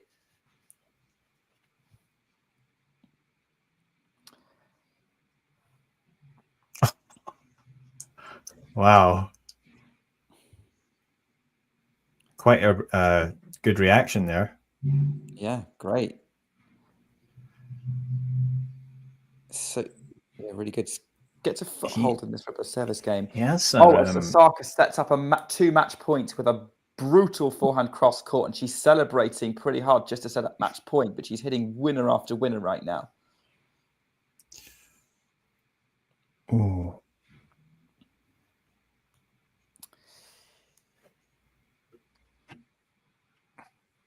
So Osaka is through then? Just watching it now. Backhand cross court. Kasatkina lifts up. Forehand clips the net. Past Kasatkina. It's a celebration. It's an apology going into a celebration for Osaka, who takes a deep breath, centers herself, and steps forward to shake Kasatkina's hand. And she is through to the US Open fourth round for what is likely to be an Arthur Ashe night showdown with Coco Gauff. I'd be surprised if it wasn't. Yay.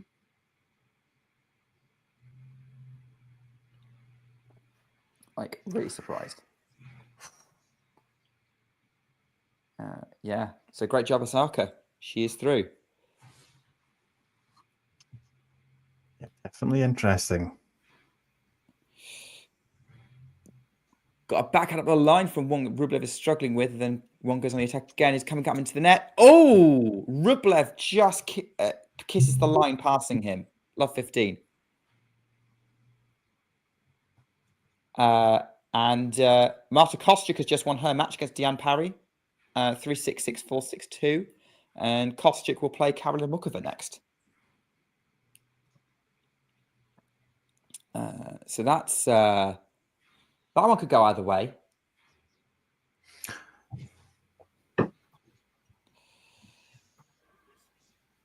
Yeah, as Jay has also updated us on Kostyuk. Thank you, Jay.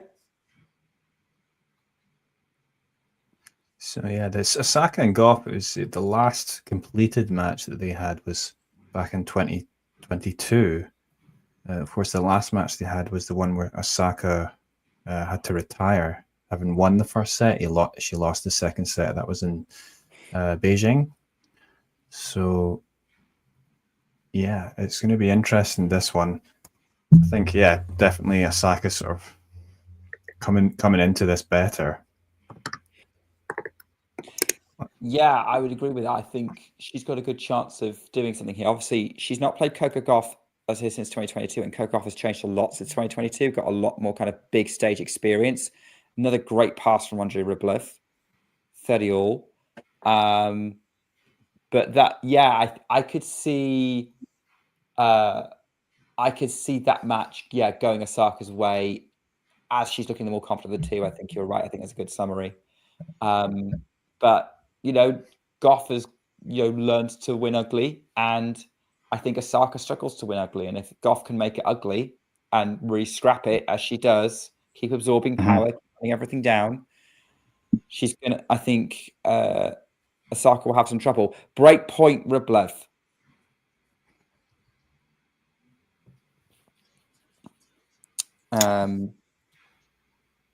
Eddie, I'll let you react to this one. Okay. Is it going to be?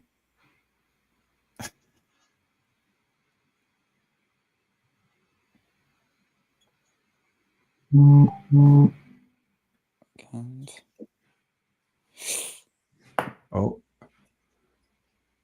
Backhand to backhand. Oh, big backhand cross court. Oh, Coleman comes in though. And that was a poor volley. And yeah, Rublev gets the break. It's 4-3. Yeah. Go on, Shapo has a double break point. Oh. Sinner's opening game of the set. Wow.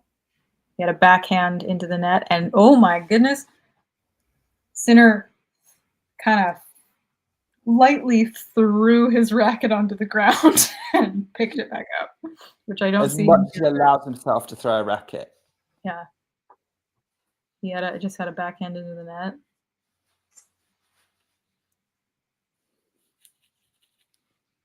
That's see what happens here. Oh yeah, Shapo hits it a bit wide. Still got one more break point chance.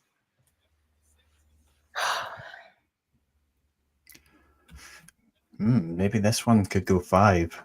Sinner Shapo if he gets up a break here. Maybe. Wouldn't be beyond the realms.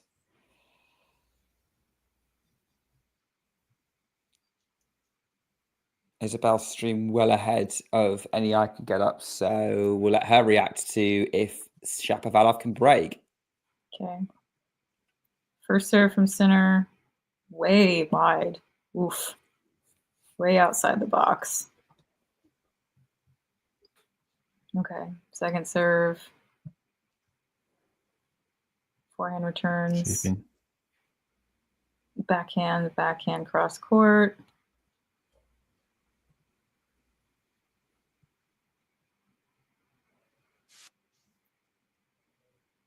Oh, wow. Oh, yeah, and another forehand error from Sinner into the net. Shapo gets the break. Wow. Big moments in Arthur Ashe. Yeah, I've got the Sinner stream up now. We all might have to.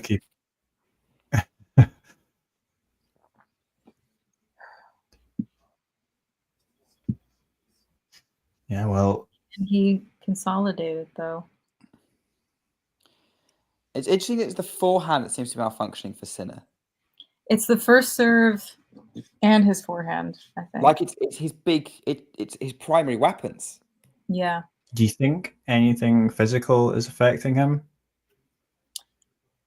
I don't see him.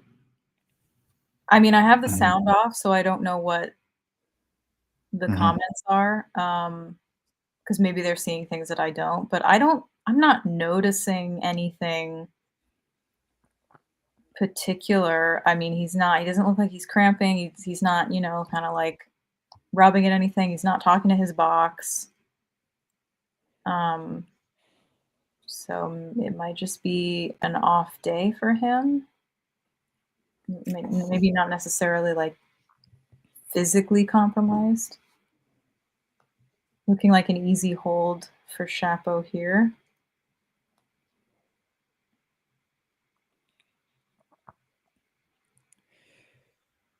Wong looks like he's in this Rublev service game. No, not off that return. 40-15.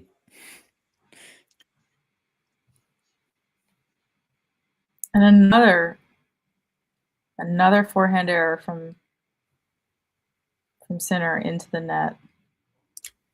Is Shapo Sinner's kryptonite, I should say. I wouldn't have expected it, you know. Not the play we would have gone for if Sinner did have a kryptonite. Oh wow, yeah, Sinner just gave up on that point. Wow.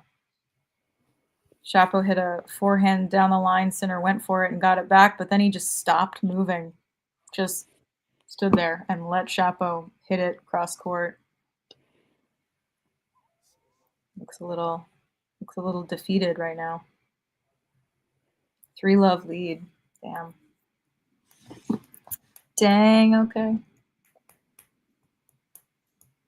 Wow. Here we go. What would be the bigger upset, Wong beating Rublev or Shapo over Sinner?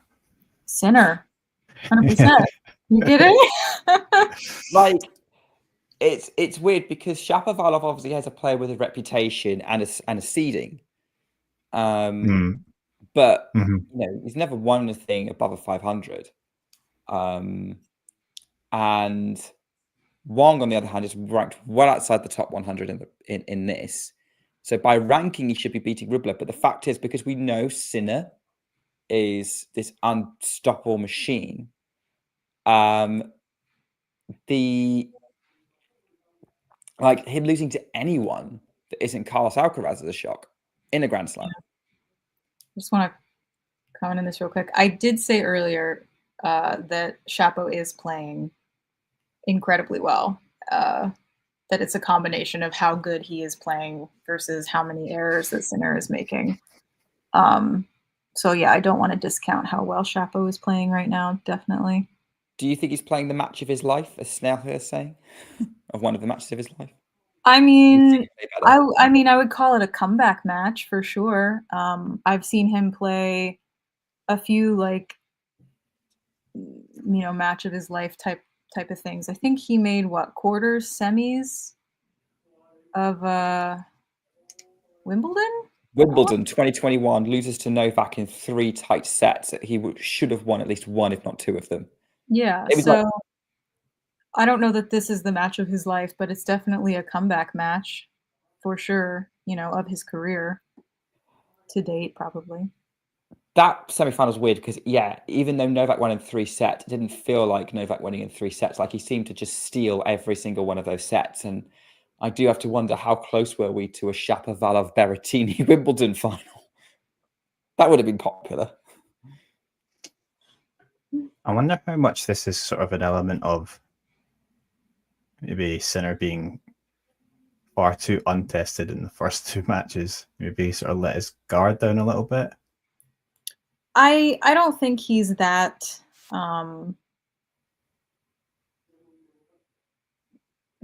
loose, I mean, I think he takes all matches pretty seriously. But I've just seen the way Shapovalov worked his way to that point and forced the error from Sinner. That was really good as love 30. Yeah.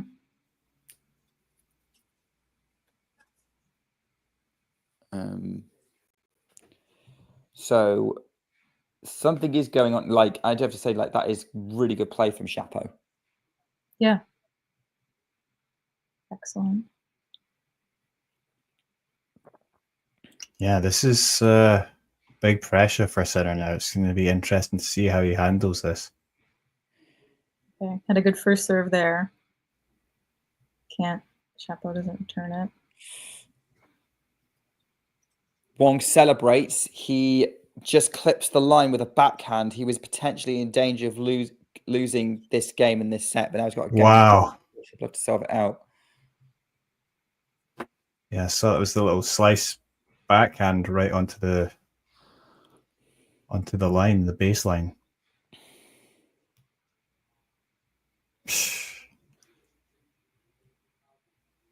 Unreturnable serve for Rublev is going to have to serve for the second set at 5-4. Yeah, and Wong does hold, so Rublev will have to serve it out at... Yeah, and Let's see if Wong can create some pressure. He had some pretty big returns earlier on in the match. By the way, Kamil Majak and Leandro Riddi are now arriving on court to start their singles match at on court 5. And obviously that's confirming another guaranteed unseeded 4th rounder. That one may end up playing Alex de Minaur, depending on how much match it's goes gone out. Oh. Yeah, Sinner's backhand cross court went wide. 30-40, and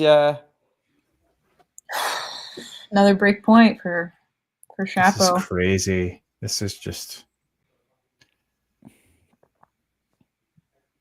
He's really in trouble now.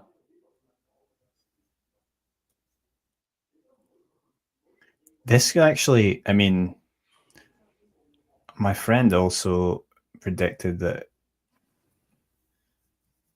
you know, Sinner might lose early, or it wouldn't. His first serve is just so bad today. That was way outside the box. What is going on?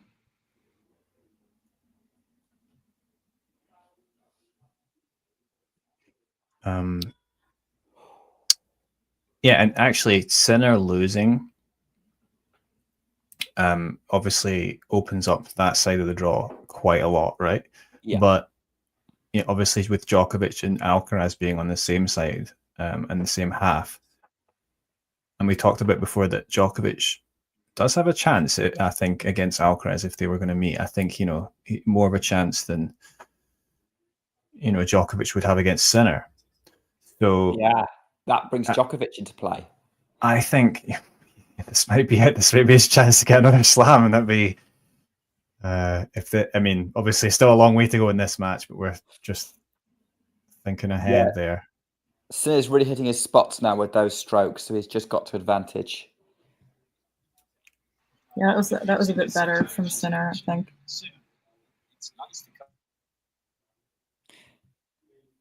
Yeah, he's last couple of points from Sinner have been really, really good.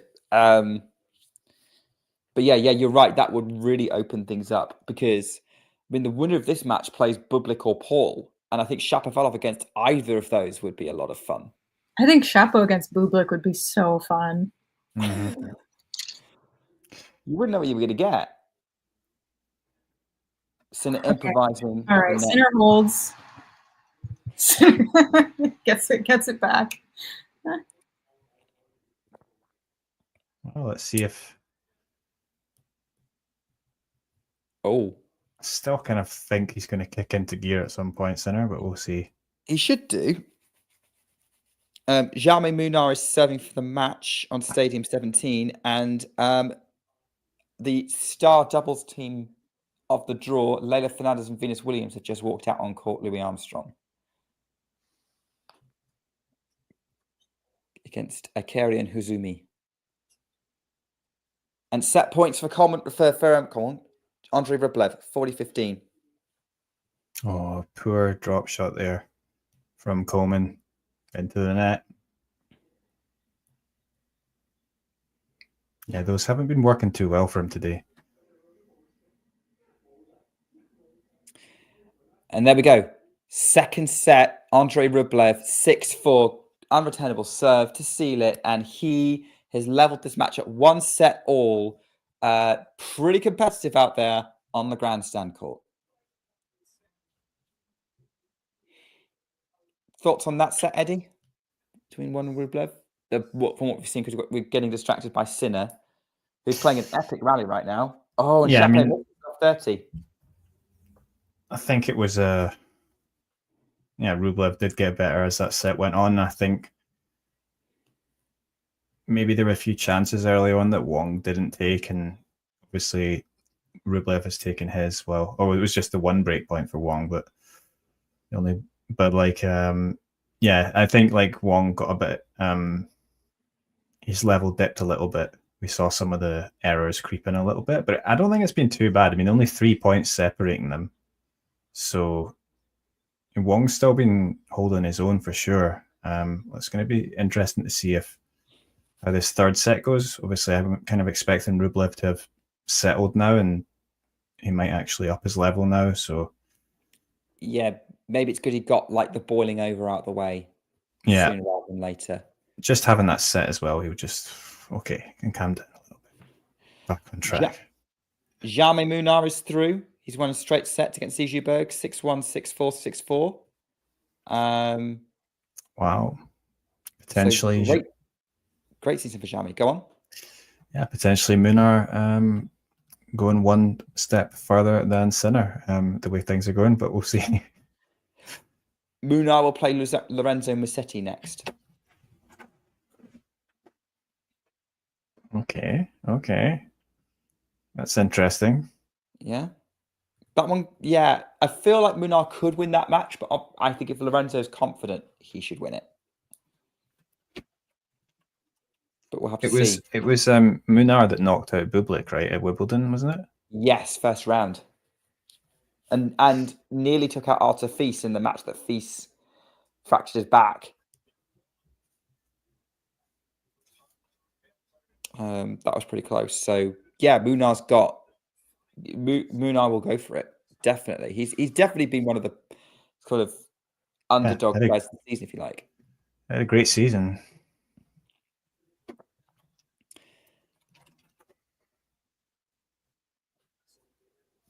Game point Shapovalov.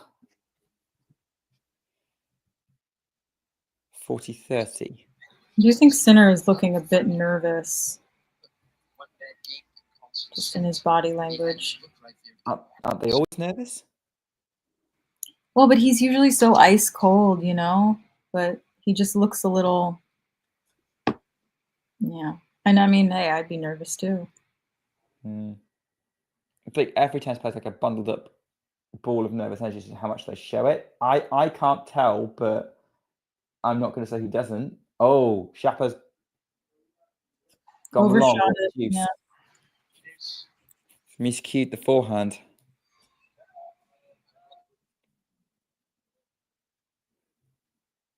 Wow. Oh, Sinner broke a string on his racket. Oh. And he's changing his shoes. Oh, he meant his shoelace. He said I broke a string on my shoe. Oh. That's right. An English language barrier there.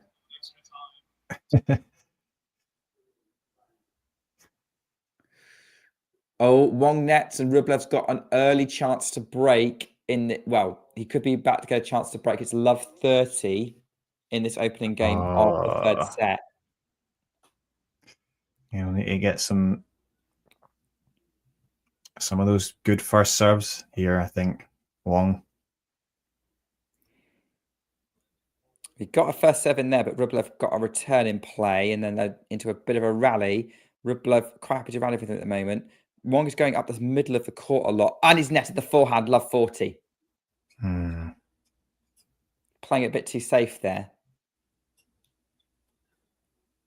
Apart from the forehand up the line, which hit the high part of the net.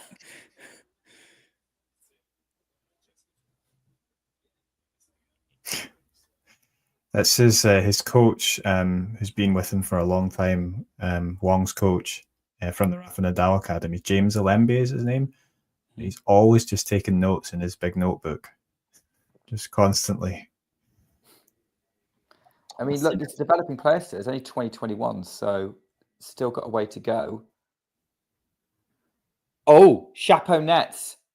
Breakpoint Sinner as Rublev breaks to love to start the third set. Lots of stuff going on here.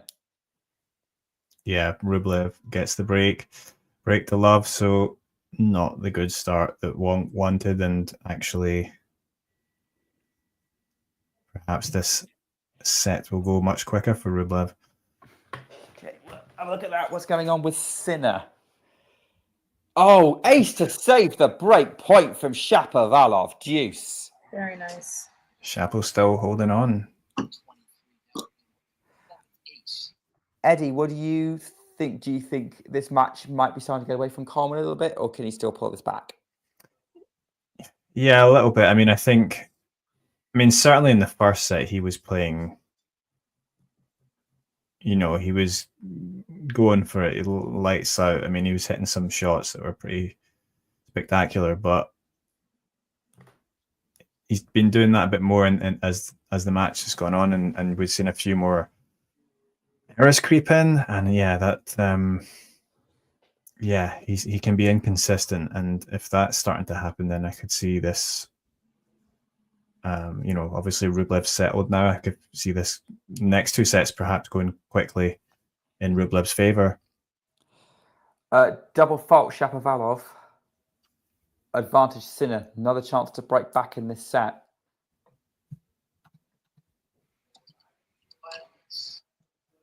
Oh, he's unlucky he's unlucky, gets the net cord.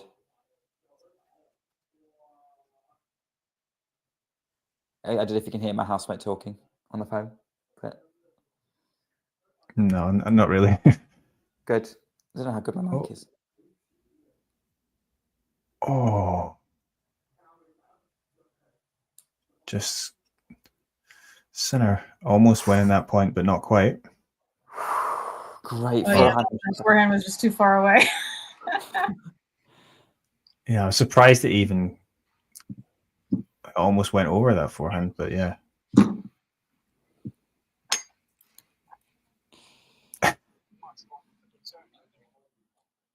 Brutal forehand from Rublev to take us 2-love in the third.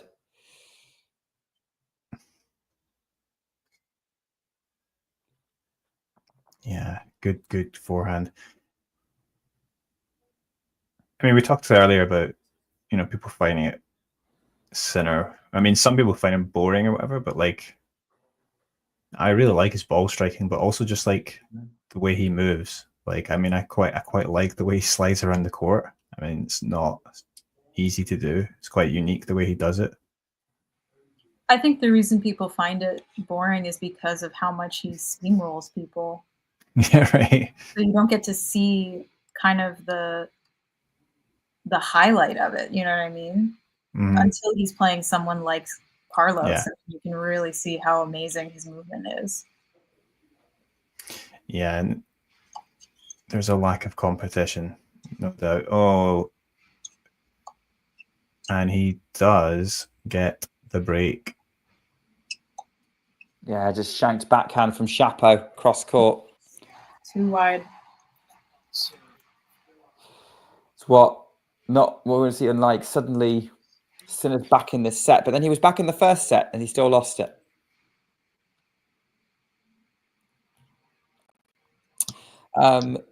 Yeah, I mean, it's an interesting one. Going back to Rublev for a moment, obviously we talked about a potential Wong, what Wong will probably find problems with Zverev. He's having trouble with Rublev at the moment. Do you think that Rublev is a threat to Zverev? No. He should be on paper. I think he's beaten Zverev before.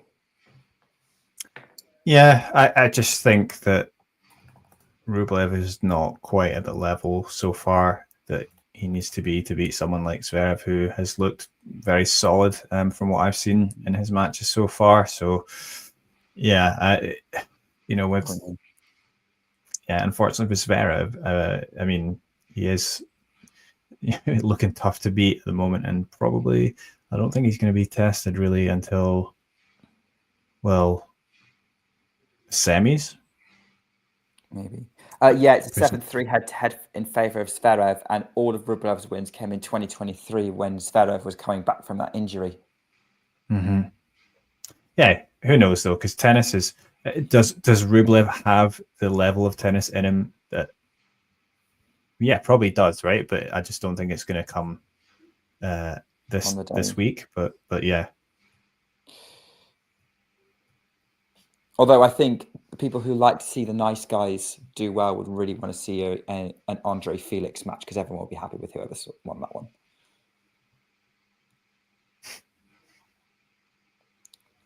Really good control from Chapo on that point. Oh. Yeah, Wong forehand going long. He was really going for that one right in the corner. So many potential puns in there.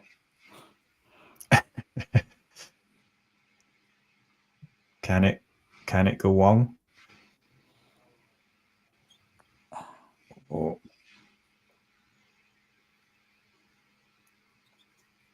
Oh no. Okay, got away with it because the smash went right back into Rublev, but yeah, it was good enough. Back to Juice.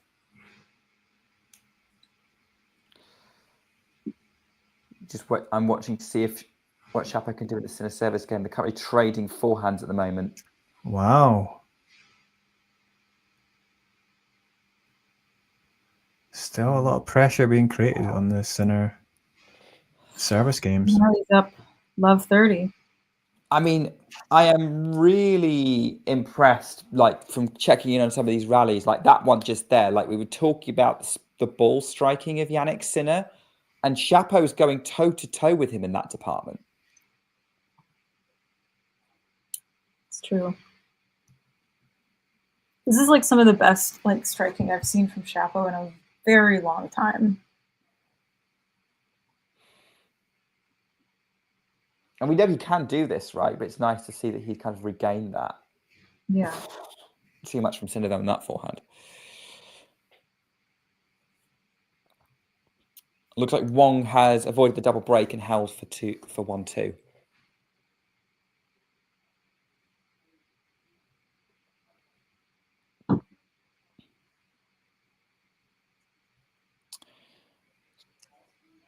Yeah, that's good hold for Wong.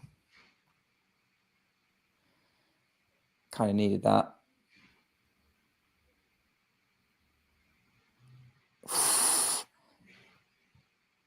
Sinner very fortunate to pick up that backhand there. He was well inside the baseline, and Chapo's gone long. It's 30-all because he stepped forward, and that return from Chapo was so deep. Sinner did well to kind of pick it up. Now, if assuming Sinner manages to turn this around and gets through, I don't think he's maybe particularly happy to come up against Bublik because I think he'd prefer. Yeah, go on. How sure are you that Bublik's beating Tommy Paul? Well, yeah, I mean, he might not, right? I'm not very sure that he's going to beat him, but I think Bublik has looked good so far. Obviously, Paul coming through that crazy match against Borges, whereas Bublik's just come through in straight sets. I guess he's had a fairly easy draw though. Obviously, old Cilic and then Skulkate, but yeah, I don't know.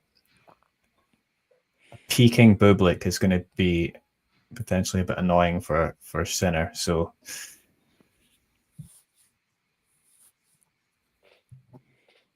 I think that Bublik will be really up for that as well. Sinner gets a good hold there, manages to avoid going a breakdown again. 3-all. Yeah, Bublik is playing well, and Paul is looking a bit rusty because he has been injured. But on the other hand, we've seen Tommy Paul do this before, where he's kind of just marathoned his way through a draw and then obviously run out of gas against a top player. And yeah, I think Bublik is focused at the moment. It's going to be a good match, and the crowd's going to be involved because they're going to be rooting like heck for Tommy Paul, and Bublik's not going to care. That seemed like it was quite a wow. That seemed like it was quite a big hold from Sinner, and I'm just wondering whether that might be a sort of turning point here because it's possible. I don't know if you see that forehand. Yeah. Just barely in there. I think you might be right, Eddie. Just looking at that, because that's the kind of striking that Sinner produced against Alcaraz.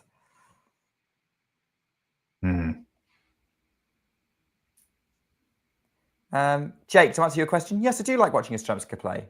Do I wish she didn't miss the ball so much? Also, yes.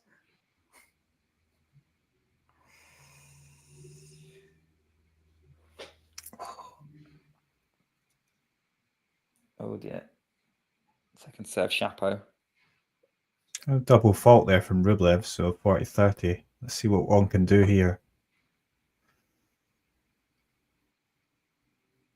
Is that a double fault from Chapo as well?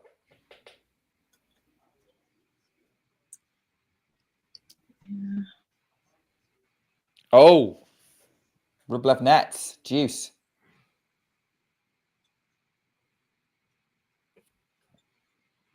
There's too much going on.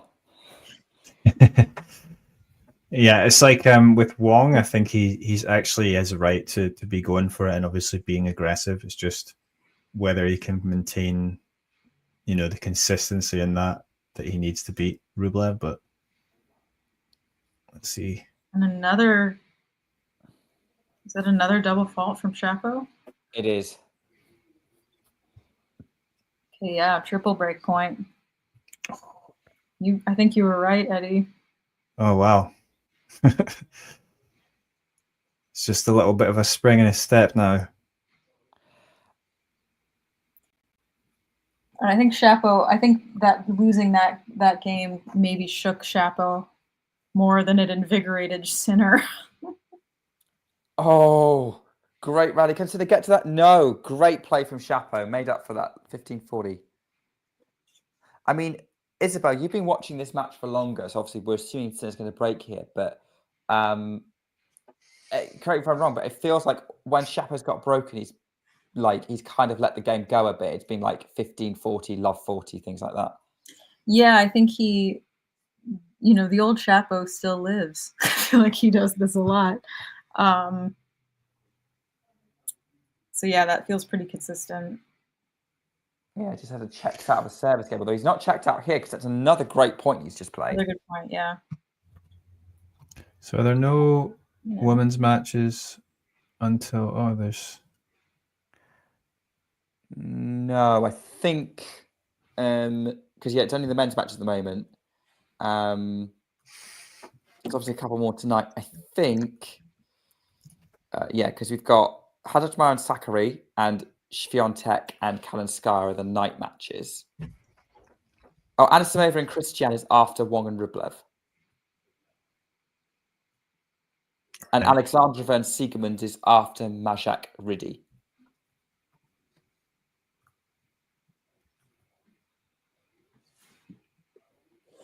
Have you been to either of you been to the US Open?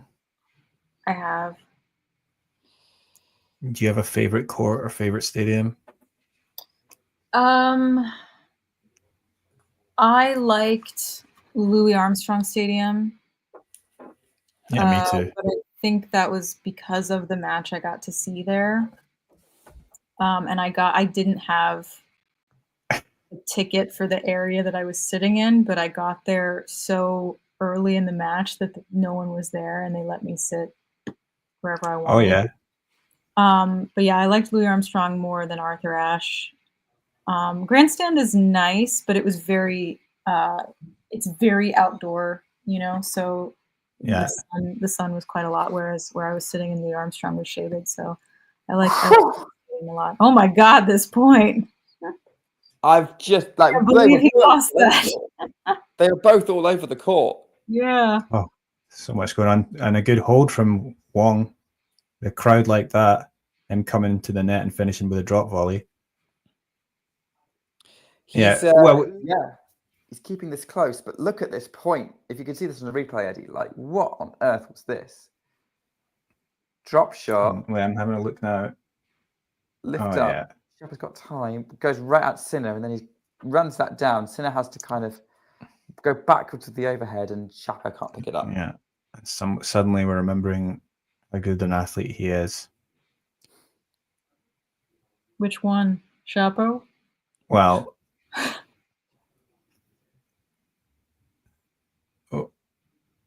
oh my God. Why is Shapo is having a go at his box? It's not their fault he's playing bad. It's not their fault he double faulted. Again. But yeah, sarcastically chirping away. Oh well. You've been to the US Open, Eddie? Yeah, I went once last year.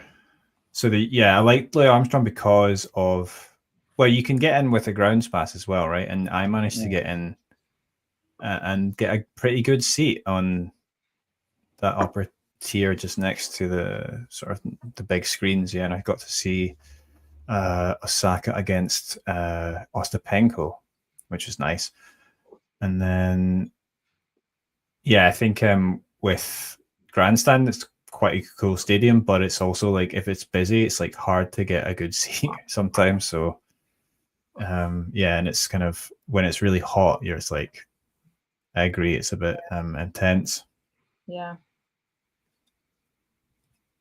Yeah, when I went, I had been on Arthur Ashe watching Djokovic Fritz, and it was so boring. That stadium is so crowded, humid, kind of gross. Yeah. I left that match, and I walked over to Louis Armstrong, and Taylor Townsend and Leylah Fernandez were playing doubles. And the stadium was like practically empty because everyone was at the Djokovic match. Right. And so I walked in and I was like, hey, can I sit like down there next to the court practically? And they were like, yeah. Just walked in. So I think I was next to someone's player box, but I don't know whose. Because they did ask me to move later because they were like, you're sitting in the players and you're too close to the players box or something. But I got to sit really close and it was a great match. It actually kind of turned me on to doubles that match. So I had a really fun time in that stadium. And then once the Djokovic match ended, like everyone left that match and came over to Louis Armstrong. So it kind of filled up later. But it was a lot of fun. Court 17 as well. That was pretty good actually. That was a nice little stadium. There's a few little courts that I quite liked. I saw Nakashima beat Runa on that court. But the US Open though, it was because I went on like the first round, the 2 days in the first round, and it was like I think the record attendance ever or something. So it was quite intense actually at some points. I agree. It was similar the year I went, because I went in 2022, I think. I went the year that might have been 23. I was 23 because it was the year Coco won. It was similar. It was like being at an amusement park. It was so crowded and just like couldn't get anywhere. It was a lot. I don't know that I'll do it again. Yeah, because I've been to Wimbledon and Australia now, and it was US Open's definitely the most intense in that respect. But yeah, I much prefer Wimbledon as an attendee. Ghosty just coming up with pun after pun in the comments there. Still going. There's just so many of them. Also glad to hear of more Wimbledon superiority. But then I'm a British and I like Wimbledon. Of course I feel superior. If I have the money next summer, wow, I might try to go again. That'd be fun. I have to give a bit of applause there for Rublev. That was a great point, and he screams like a maniac in delight. Yeah, sliding backhand passing shot. Started to crack Coleman coming into net. Yeah. I think, yeah, the day when I went to Australia, the day that it got very busy, though, the day when Kyrgios was playing, for obvious reasons. I'd love to go to the French Open. Or just one of the clay tournaments, because I haven't seen a clay tournament. So yeah, me neither. I don't think I've seen any clay.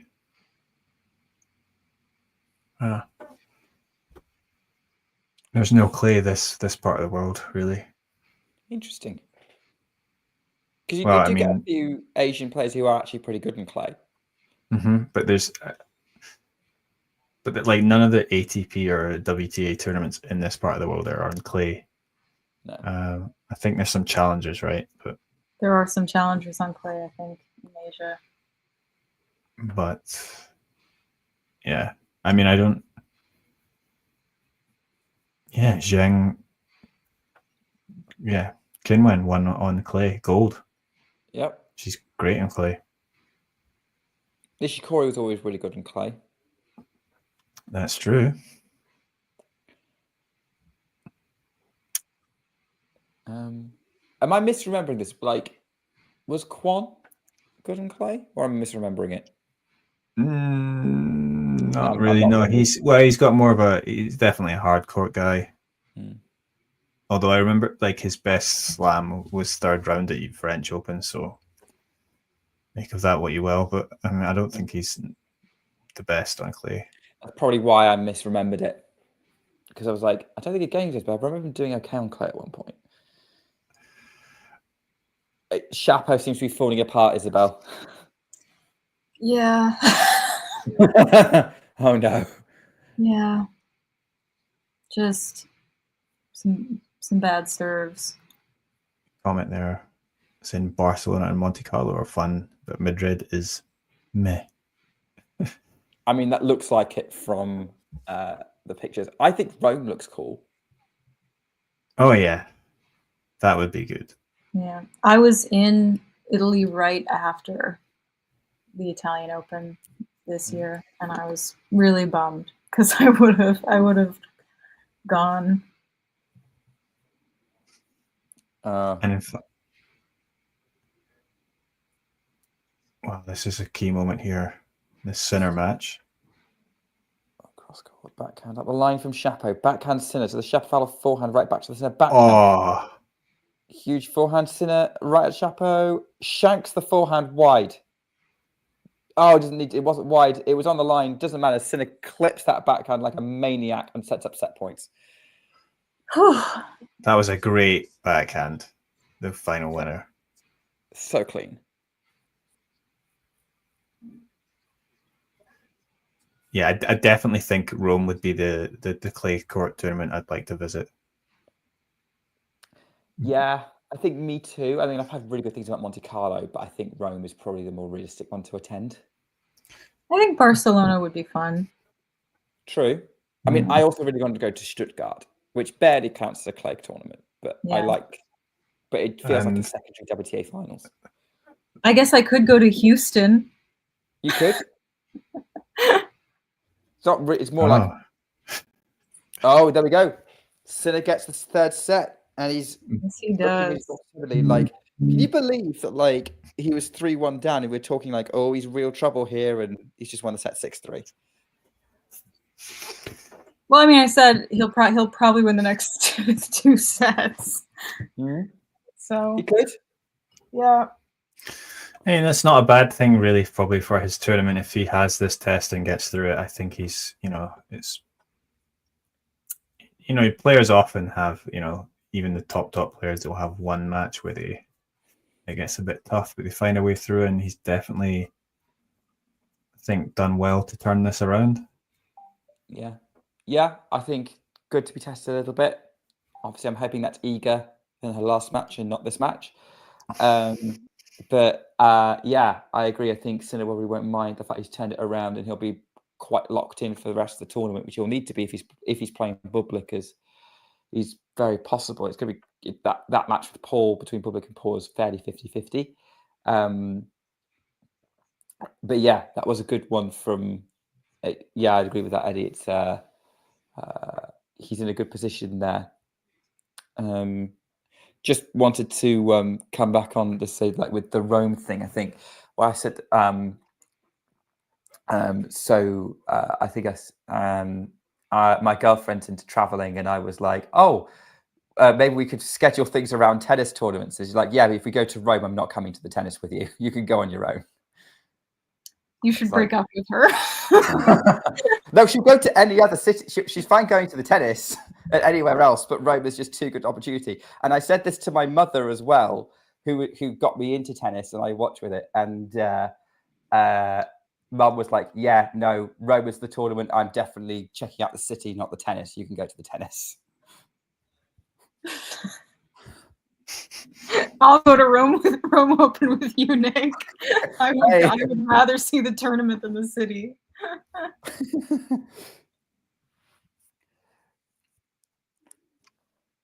Oh, I've never been to Rome, so that's another reason. Yeah, you can go see the tennis and then see. I mean, it's a historical city, so. Is Rome worth visiting as a city, Isabel? I don't know. I wasn't there. Oh, never mind. Oh, you were in I Italy. was You were in in. Italy. I thought you said Rome, but no, you were in Italy. I was Different. just saying, yeah, I didn't go to Rome. But Avoided. if the Rome Open had been on, I would have changed my trip. Yeah. Sean, when you say who you're talking about, small tweaks to serve, which player are you talking about? Seeing your comment in the live chat, I'm not sure which player you're referring to. Oh, set point to Rublev. Oh, we have a result. Kamil Majak has retired. 5-3 down against Leandro Riddy. Majak was 3-love up, double break. Riddy won the next 5 games. Majak retired. Riddy is into the last 16 of the US Open. And Rublev is 2 sets to 1 up. Unfortunate for Majak. And then there it is from Rublev. He takes this third set. Big forehand. Did you see that thing? Did you see that thing with the boy at the Majak match where Majak was not looking and he gave he was trying to give the cap to the boy and then that man grabbed it away from him?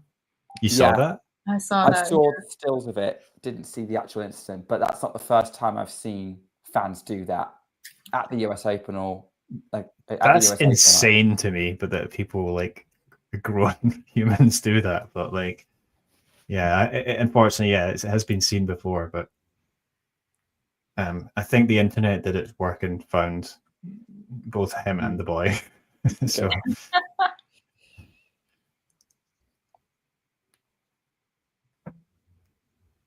Yeah, did you catch that, Isabel? I didn't see it live, but I saw the stuff about it on Twitter. You can't mess up in public when you're on camera. People will find you. Yeah. Well, they found the boy to rectify it. I don't know if anyone's found the guy who stole it. I think I just saw a headline that they did find him. Oh, he's like a Polish guy apparently, and he's I'm gonna say he's from some company. So he was, I don't know exactly what. Yeah. Anyway, they found the guy. Looks like Wong's getting treatment.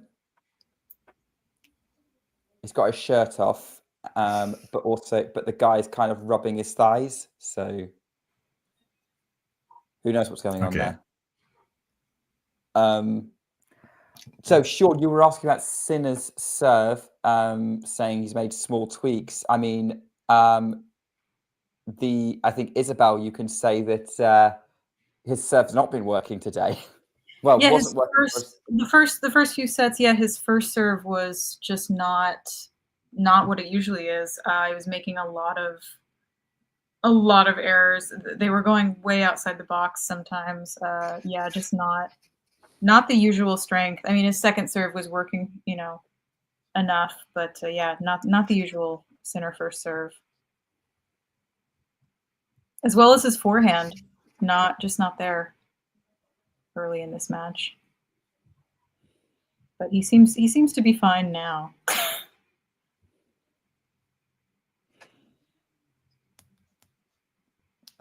Yeah, he seems to have clicked into gear, and he's certainly now he's overpowering Shapovalov in these rallies.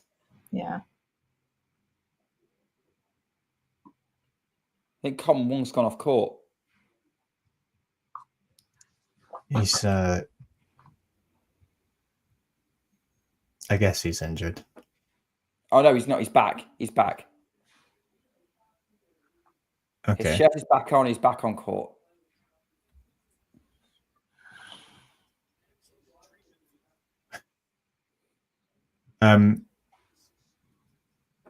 Yeah, but with Wong, this is the first tournament he's ever played best of 5, and obviously he's in the 3rd round now, so yeah, maybe catching up with him a little bit. Yeah, because by this point, he's played what 1, 2, 3 extra sets already. compared to what he would do in the best of 3. Right. Well, yeah, he won in 4 in the last one. This one will be at least 4. But yeah, obviously he's come through qualies as well, right? So yeah, he played a lot of tennis. Yeah, so I wouldn't be surprised if, he's reaching the limit, but physically, and Rublev is not a guy you want to hit the wall against. Also, no, and I am going to answer your question. The answer is no. But I would try it. Oh, what a return from Coleman Wong. The magic rubbing from the physio is doing its job. That was for Ghosty. Anyway, second serve coming up for Andrei Rublev as well, 15-30. Well, a break to start off would make things interesting. Oh, it's really short. That Wong's going to put it away right at Rublev. Rublev just missed it. He kind of stretched out the racket. Drops out 15-40. Early break chances for Coleman Wong. Just seen that.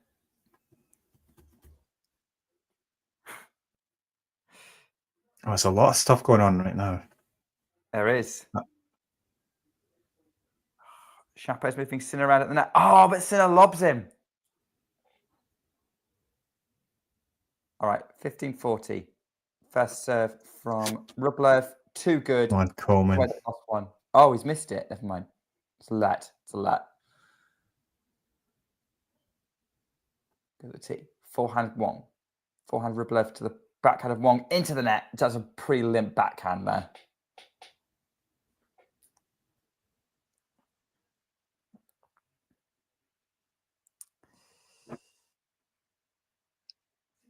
Not ideal for Coleman Wong.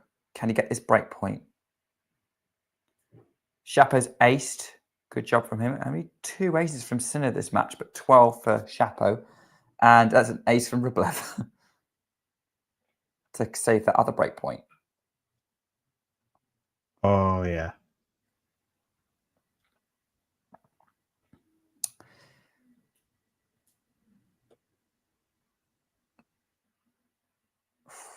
Oh, great passing attempt from Wong. Opens up the court. That's a great pass. You're going to like that, Eddie. And that's a roar from the Hong Kong man.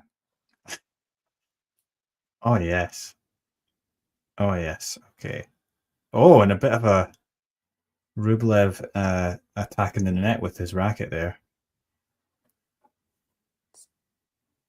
I mean, that was He knows, I think, Rublev just knows that starting off with a break early like this just kind of, can give the momentum back. Okay. Another break point chance for Coleman Wong. Forehand. Oh, it's a double fault from Rublev. Wong breaks early in the 4th. Yes. Eddie, I think after our question about Coleman Wong's physicality, he seems to be rallying a bit.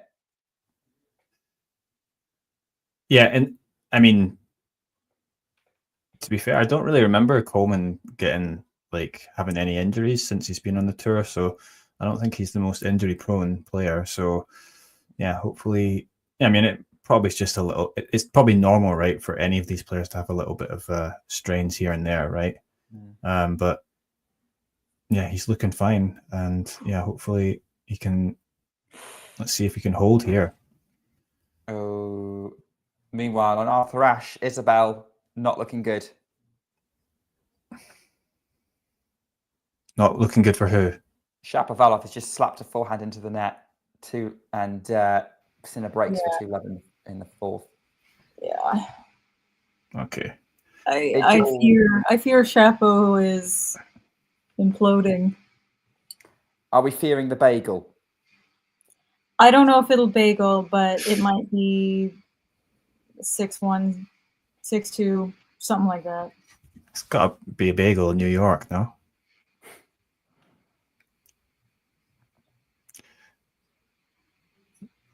Yeah, Sinner being ruthless on that point to get the first one in this next game.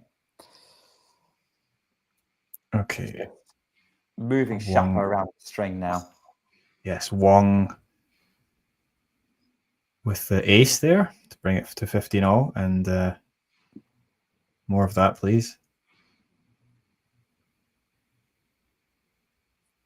He's still going ghosty. Ghosty, you can't be running out of these puns. Like they're endless.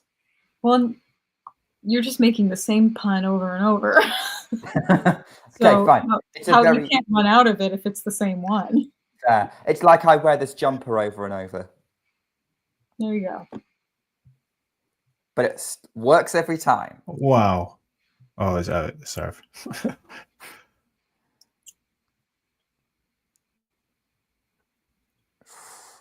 Rublev's running around his forehand a lot here. Great angles from Wong. He's trying to compete with Rublev as best he can. He's just dragged that backhand wide. 30-all.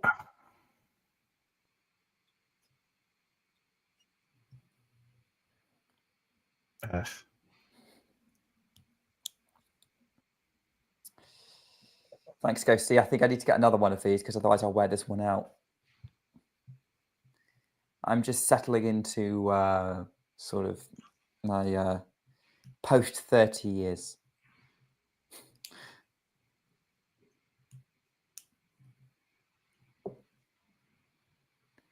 Kind of line. Oh, yeah, it's just all getting a bit wild from Shapo at the moment. Just swinging, hoping he can compete on ball striking like he was the last couple of sets. Oh, just seen there. Center. Yeah. Forehand from Rublev up the line, winner for deuce. Coleman Wong had game point. Yeah, I feel like Wong really needs to hold here to sort of. I know it's early in this fourth set, but I feel like you've just got to. He's going to have to take any chance. He's got to hold here and then keep that momentum going. Interesting stat there against Rublev. Wong with 40 winners to Rublev's 30. Rublev frustrated. His shot clip came off the top of the net and over the baseline. Oh, yeah.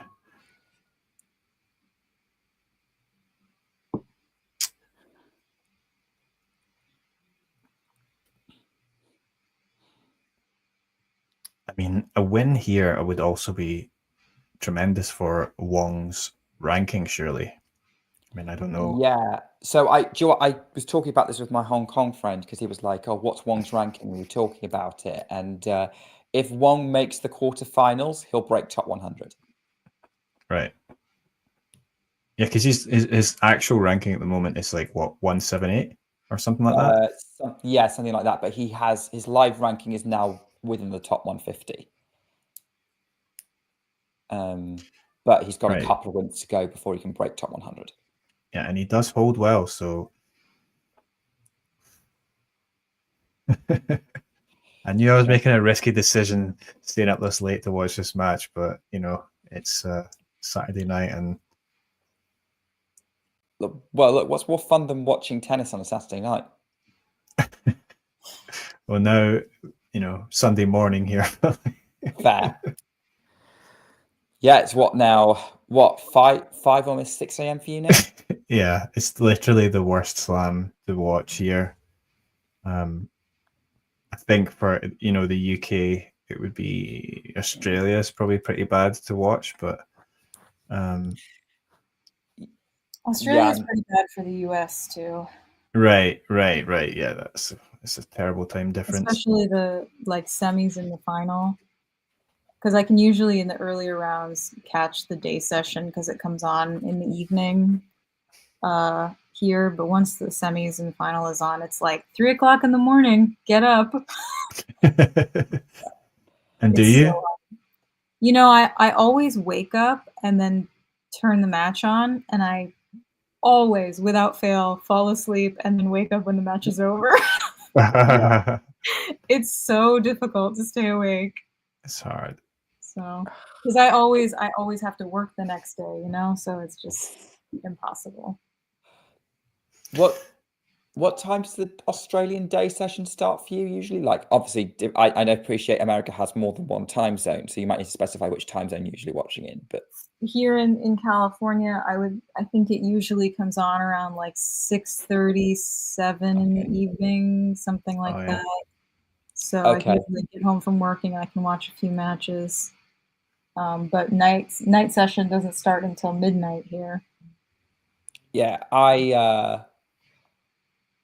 yeah, it sounds like that's the same time difference for me with Indian Wells then, because Indian Wells doesn't start till 7 p.m. my time. Yeah. Obviously, Australia's actually great for me here. Yeah. Oh, yeah. The French can also be a little difficult because it'll come on really early here. So like 5, 6 a.m. Same with Wimbledon, comes on really early in the morning. But that one usually is nice because I usually have time off during Wimbledon and I can get up and watch the matches. Yeah, it's not as bad. Have you just seen that backhand return from Sinner? Yeah, like on the stretch, you know. Oh, that's the Sinner we know and love. Mm-hmm. He's getting everything back now with interest. He's just missed that backhand though, so it's advantage Chapo.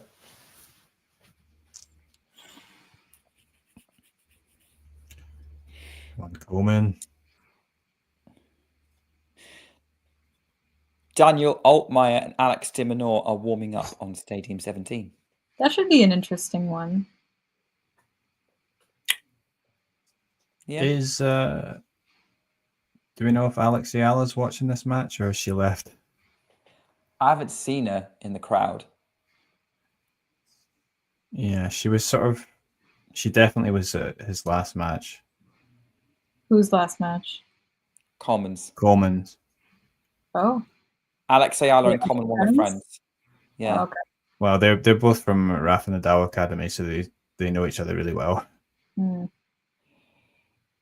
They've had to squash rumors of like how close friends they are, but of course, I think they were a thing. Like, but I've been following Coleman for a while, and Ayala actually. If you're following their great lob from Coleman, catches Rublev out completely. 40 love. Sorry. Oh my God! I just seen it there. Wow.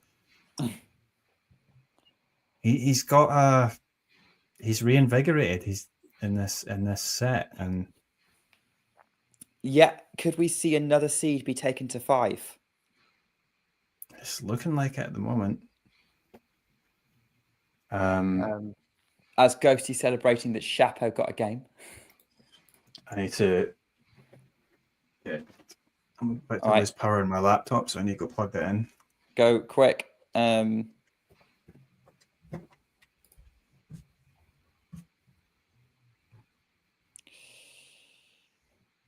I just want to check something here. So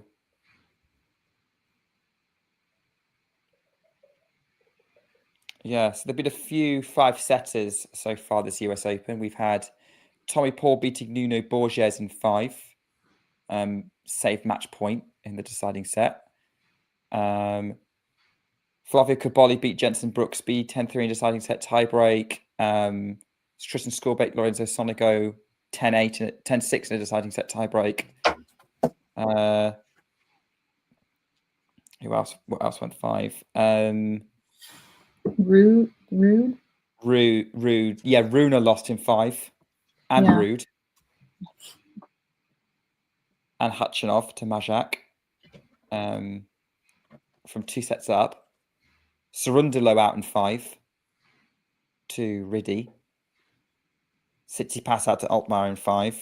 That was Altmaier's second 5-setter because he beat Medvedev in 5 as well. What was Tsitsipas so angry about at the end? He did not like the fact that Altmaier underarm served him. That was it.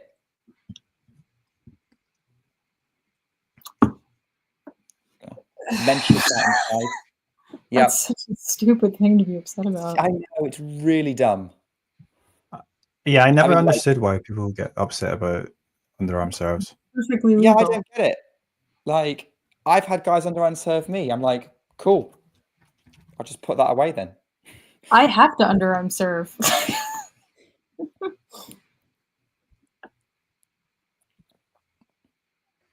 Oh, Nakashima. Having said that, Five. Yeah, go on, carry on. Go on. I did also hit an underarm serve against one of my friends when I was playing them, and he got really annoyed about it, actually. But I didn't, like, he was like, he thought it was like bad etiquette or something. I'm like, it's just. Oh, yeah. Yeah, just. Sarah Ronnie said about her underarm serve. She said, I just wanted to get it in, and I didn't think I could get it in if I didn't. Who was that, sorry?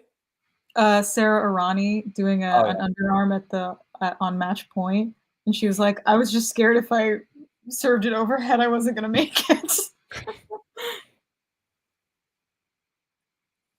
Yeah. Yeah, I don't think there's a problem with it. Like, I don't think it's bad etiquette. It's not, the reason people don't do it is because it's not as effective as an overarm. Right. That's why, like, overarms is way more power, but that's it. So you do it as a surprise, and if and it should be used. Like if you it's a good tactic now. I mean, especially when players stand so far behind the baseline, sometimes you just want to keep them on their feet. I mean, keep them on their toes, rather. It's a reasonable tactic. I don't know why we talk about it like that.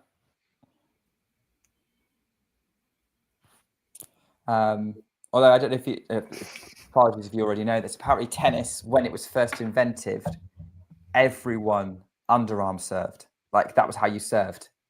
And then one year, like in the 1800s at Wimbledon, these two brothers showed up and they were like, hey guys, it goes so much harder if you serve it overarm. And they won like 8 years consecutively because they were the only ones serving overarm. And then everyone went, okay, we've got to all do this now.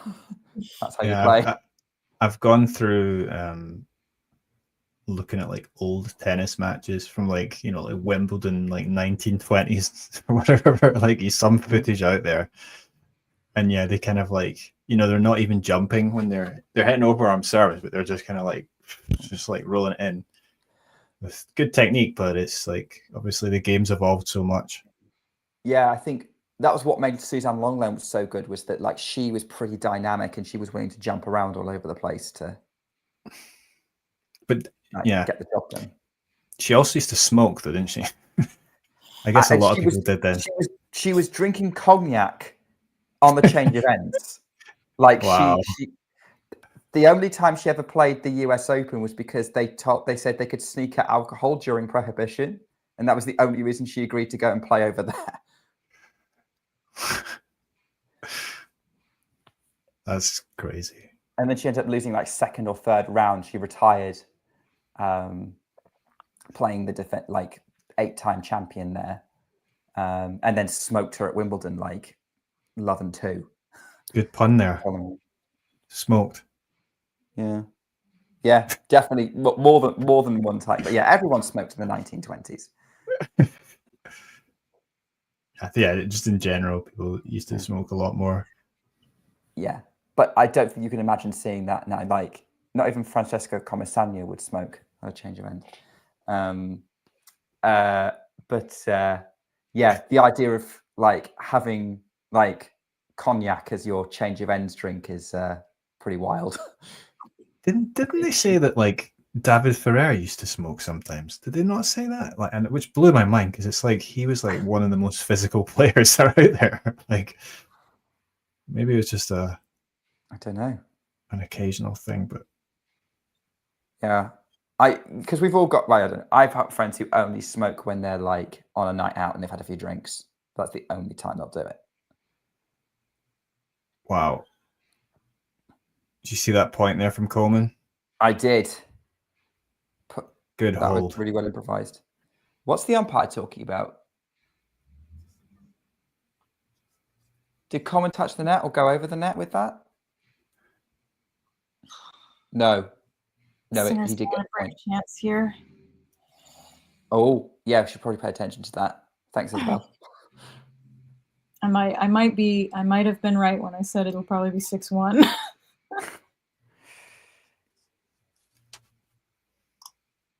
Yeah, it's going. Oh, he saved the break point though. Kept Sinner under pressure in that rally. Oh, they're doing a video replay of Coleman to see whether he went over the net or touched the net. Or touch. Oh. I think it's fine, right? Rublev looked like if he touched it.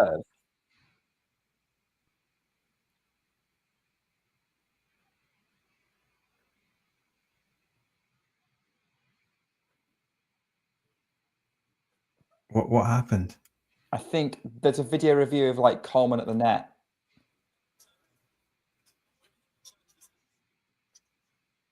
I don't know whether he touched the net or whether he went over the net to hit it, but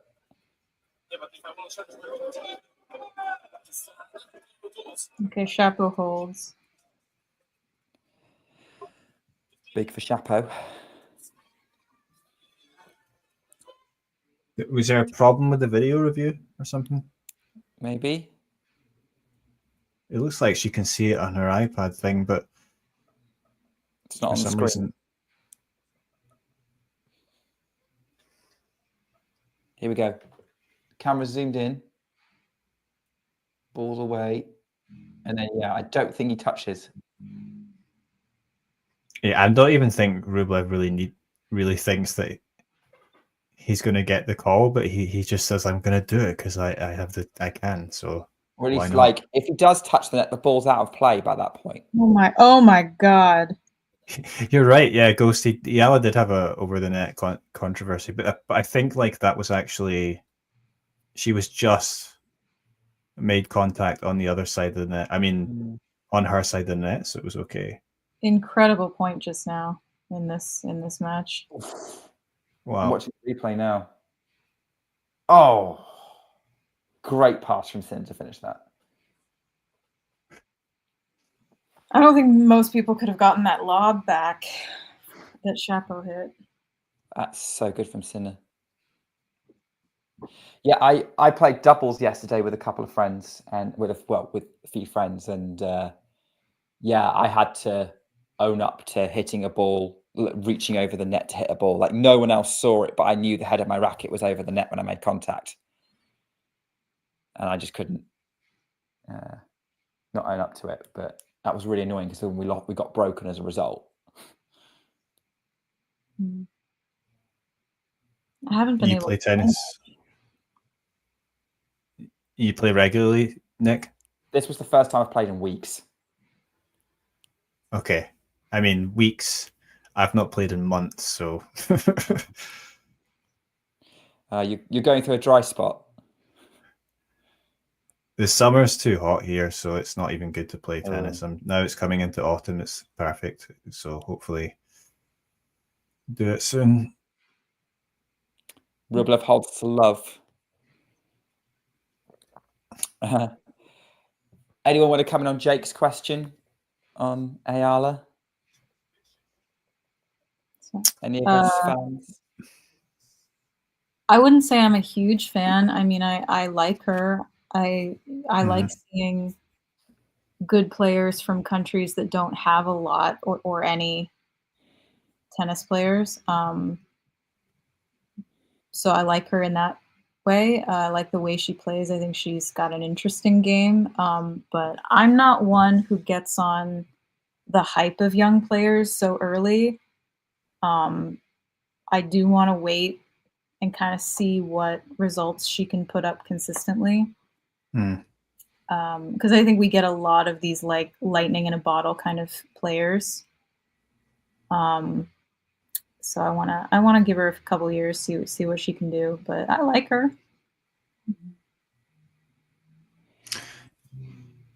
Yeah, she's seriously gonna have to sort out her serve. I mean, it's been said a million times, but I'm not going to say I'm a fan of her as such, but like obviously I cover Asian tennis, so I kind of like need to like. I mean, she's got got a lot of fans there from the Philippines. So, I mean, which is cool because, I mean, like you said, it's not a place that's had any tennis players really. I mean, there's been a few here and there in doubles or whatever, but like not anyone that's made a big impact, and it's bringing tennis to a new audience there. And yeah, it's and it's fine. Like I don't like. I think some people can't understand because like they don't really have like many sports stars in these sports, so like for them it's like maybe she's a bit overhyped in that sense because she's like really well known in the Philippines now. But like, but at the same time, it's like I get it. I get it because they're like, yeah, they just have someone there competing on the big stage, so they're hyped about it. I mean, I think she deserves some of that hype. I mean, beating Iga in Miami. Maddie Keys, she's beaten Clara Townsend here. She beat Austin Penn Spawn. Yeah, so I think she deserves the attention for sure. But I want to withhold like, oh, future slam winner, you know, until I see some good results like that. I don't think she's going to win a slam, but I mean, well, if she does, I mean, wow, I mean, I would be amazed, but like, and it would be good for her. But like, for me, like, I think,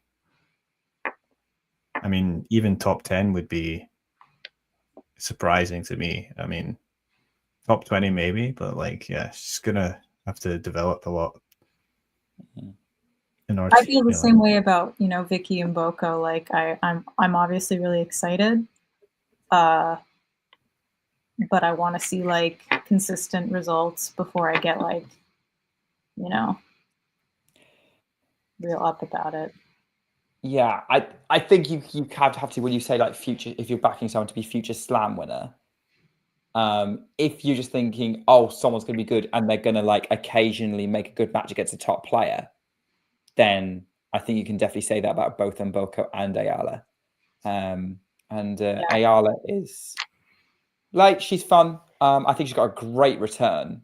Like her return is amazing. She's a real fighter. Again, not exactly a fan. Probably wouldn't necessarily choose to watch her over other people. As Chapeau's just held. But yeah, I think as Jake says, more upside to Mboko. I think that Canada win has put a lot of belief in a lot of people, including myself, that she's got like, I think she's got that a big upside, just whether she consistently finds it. I mean, if we're talking about serve though, Mboko's serve really needs some improvement because she in that Canada final, almost all the points that Naomi was getting on Mboko's serve was double faults. So that really needs a lot of work. I feel like every young player we talk about, like we also said the same about Mira, or have said the same thing about Mira and Dravid. Like the serve is the thing that needs to improve, and that's the thing that's most attackable and needs the most development. I think every young player who comes through pretty much has that. Yeah. Serving is hard. But yeah, I think like some people, we're talking about like the hype of Yale. I think some people get annoyed about it because they think that like, well, there's other more talented younger players coming through and they're not getting anywhere near the same amount of hype. But as I said before, it's like the reason is because it is because she's from the Philippines. Like, I mean, how many Czech, like, because people talking about saying like, what's her name, Valentova? She played against Rybakina. Obviously, she's a big talent. But there's how many Czech tennis players have there been? Like a lot, right? So, and obviously, Czech's a small country, but yeah. Well, that's why Fonseca is so big too, right? Right. Yeah, but I think people are kind of starting to fall off of, at least like I would say non-Brazilian players are starting to fall off the hype of Fonseca because he's showing that he's still really young and really new and not quite ready to compete alongside these players, which a lot of us who watch a lot of tennis were like, yeah, no, he's not about to make a deep run at a slam. Like everyone needs to calm down. Unless you're Brazilian, then you can't calm down. Yeah, and like fair enough. Yeah, the Brazilian fans and the Filipino fans are quite similar in their enthusiasm, right? Like, but yeah, I mean, Fonseca absolutely does have some talent there, but he needs to learn how to basically use it better. He needs to. I mean, his forehand's ridiculous when it gets going, but yeah, he's just raw still. Guys, And that's Sinner totally for the match normal. 15:30. Sorry, you make your point, Isabel. I didn't mean to talk No, over it's you. okay. That's just I think that of Fonseca is totally normal. And like I think people got way too spoiled with the likes of Federer, Nadal, and Alcaraz of like these young and you know the Williams sisters, like super young players making deep runs, winning slams consistently. And now whenever we see like an 18-year-old with a good forehand, we're like, oh my God, it's gonna win a slam. The new star. And it's like, no, it's not. That's not how it works. Yeah. Yeah, I think a lot of older fans haven't quite grasped that younger players winning is going to be so much more difficult now. Yeah. Yeah, let's just remember he's still. How old is he? Is he even 19 yet, Fonseca? Almost 19? I don't know, but like. I think so. Breakpoint Shapovalov. Yeah, just Wow. Wild forehand from Sinner.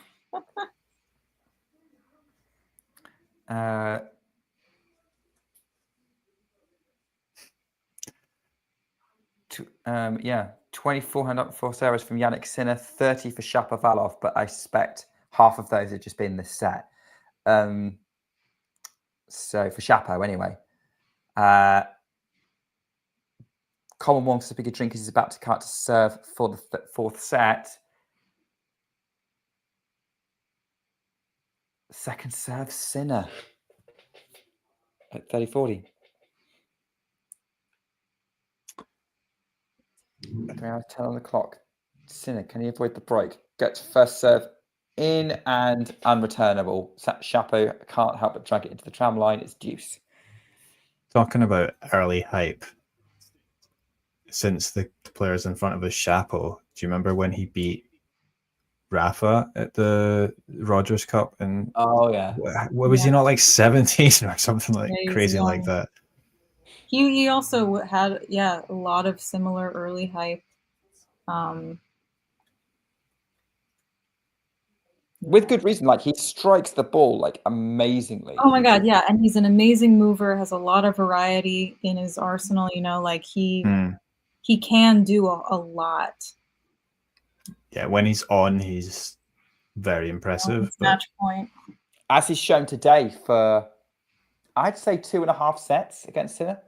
Yeah, excellent. Vintage Chapo. Oh, another error there from Wong. So it's love 30 as he's serving for this fourth set. Nerves getting to Coleman Wong. Right, let's see if Sinner can close this match out. Advantage.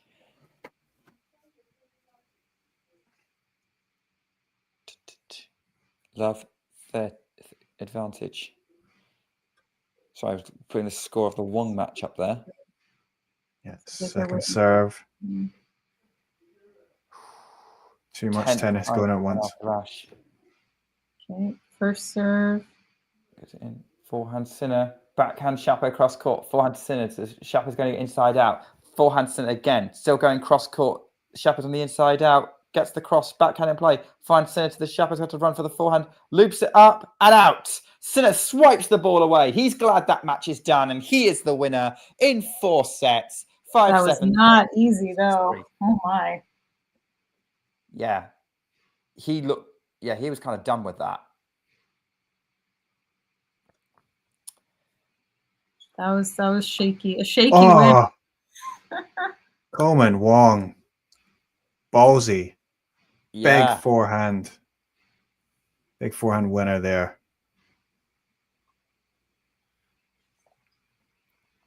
By the way, if anyone wants a Venus Williams update, she and Leylah Fernandez have just won the first set in an hour against Akarian Hozumi. Tie break 7-1.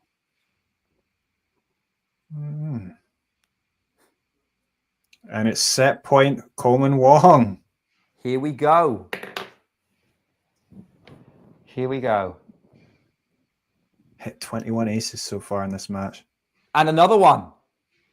Coleman Wong has aced his way into a 5th set with Andrei Rublev. Here's the drama. We knew there was an upset alert on this court. Don't go anywhere.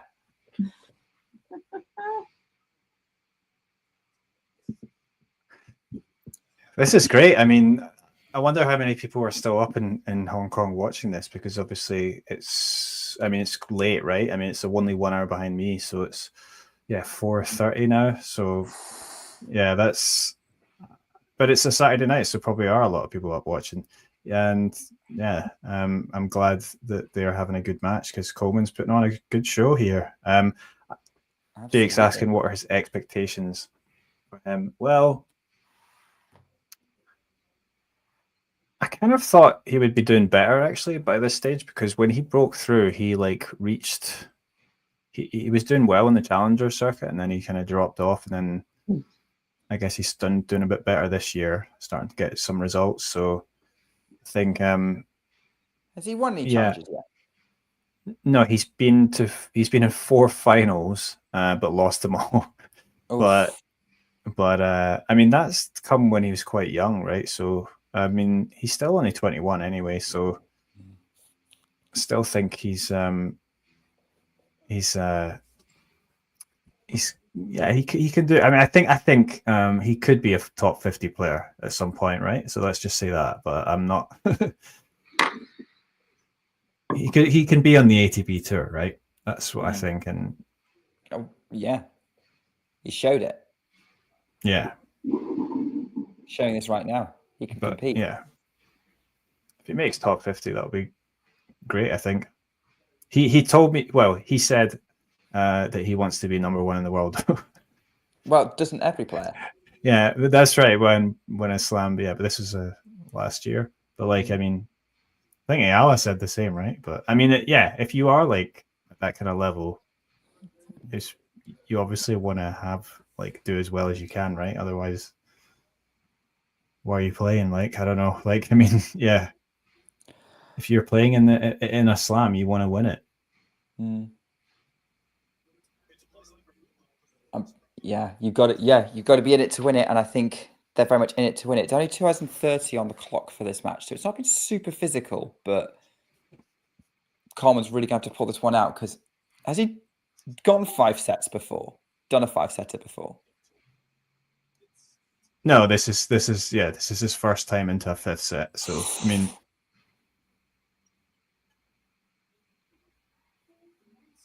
because this is his first slam main draw, so this is yeah, fair. Well, I didn't know if he'd done. I suppose no, because Davis Cup stopped doing best of 5 ages ago before he even started being able to play. Yeah. Also, I feel like Coleman Wong would be the Davis Cup team. He is the Davis Cup team. Yeah, I wonder how they're doing actually. Hong Kong, I guess they're in, because they would have been group 2 or something. But yeah, hang on, I'm gonna have to look at Hong Kong Davis Cup. I think I'm gonna sign off, guys. All right. I gotta actually do stuff today. Good plan. Okay. All right. Thank you so much, Isabel, for joining. It's been great having your insight as always. And, yeah, good to see you. I hope we get to do another one. Yeah, good to talk with you. Be great. And yeah, you're awesome. Thanks for joining. Good to see you. Yeah. See you later. All right, let's have a look. I'm just looking at the Hong Kong Davis Cup team as Rublev is coming through this opening service game. Well, they're currently ranked joint 55th in the world nationwide with Barbados. Right. And the last time they played Davis Cup was this year on the 2nd of February against Namibia in the World Group 2, World Group 2 playoff, which they won. Right. So yeah, their team was Coleman Wong. There's a few players actually. So Coleman Wong, Jack Cheng, Ki Lung, Chunhun Wong and Sifa Wong. Few Sifu Wong. Wongs. Yeah, lots of Wongs. However, Coleman Wong is the only one with a ranking. And was the Right. only one in the entire tie with a ranking. I think when in juniors he would play doubles with another Hong Kong player, but I don't know if he ever like made it did anything as a pro. But It yeah, might have been the other Wong, Chunhun. right. Yeah, vaguely remember that. Because that was who he was playing with in the Davis Cup in the doubles. Mm-hmm. But yeah, so there we go. So Hong Kong has players. It's just that Coleman is the only one with a ranking.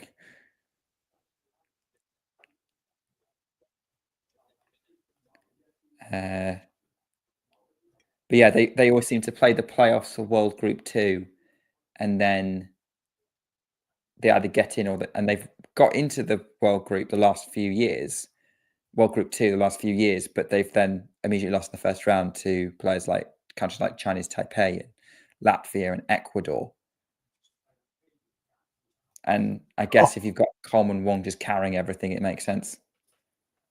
Coleman Wong still smashing some forehand winners. That's a great one right in the corner up the line.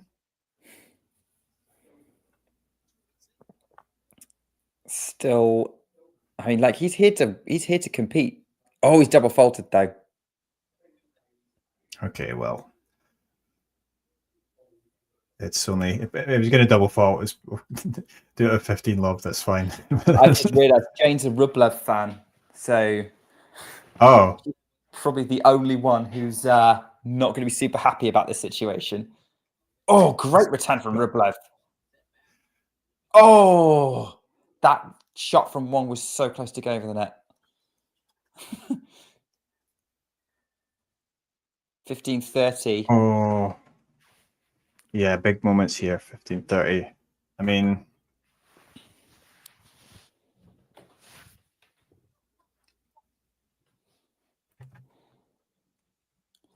that's a good serve from Wong, though.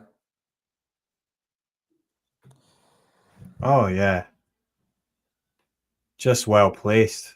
Not even particularly fast. It was just really nice. Oh, no, quite yet. There we go. There we go. We knew we were waiting for the new Wong pun from Ghosty. There's just a lot of words that rhyme with Wong, so yeah, that's. There we go. Wong puts away the smash for 40-30. Yes, I mean he is impressing me. I mean, I definitely think this week is the best I've ever seen him play, Coleman. Yeah. I mean, what a time to find your best tennis, right? He did beat what was it? Shelton, didn't he? You know, the Asian. Well, he beat Shelton, but like last year, it was the year before, maybe 2 years ago, he beat Wu Yibing at the Asian Games, but it was he won the third set he was 1-6 down in the deciding tiebreak and then came back to win it. Is the Asian obviously Games is the Asian Games every 4 years? Yeah. Okay. So, but yeah, I forgot about that match, to be honest. But actually, to be honest, I've never watched the Asian Games tennis, mostly because it's on a time zone I can't watch. Yeah, I mean it's kind of a weird thing because it's not like it's not recognized by like the ATP or WTA Tour or whatever, right? It's just like But the winner gets into the Olympics. That's true. That is true. Yeah, the winner. Who was the winner? Was it Zhang? Zhang. Zhang Zhizhen won the men's. Yeah. Zhang Qinwen won the women's. I know, because I just literally looked it up because I was trying to see did Com win the Asian Games, but he didn't. It was Zhang beat Tanuki in the final, in the last one. Which means the next Asian Games is next year. Wow. I'll be following your coverage on Tennis Asia? Well, there's going to be some Korean players, I guess, or that would like to get out of their military service, but I don't think they are going to be at the level to do that yet. But we'll see. Maybe. Will Kwon be done with his?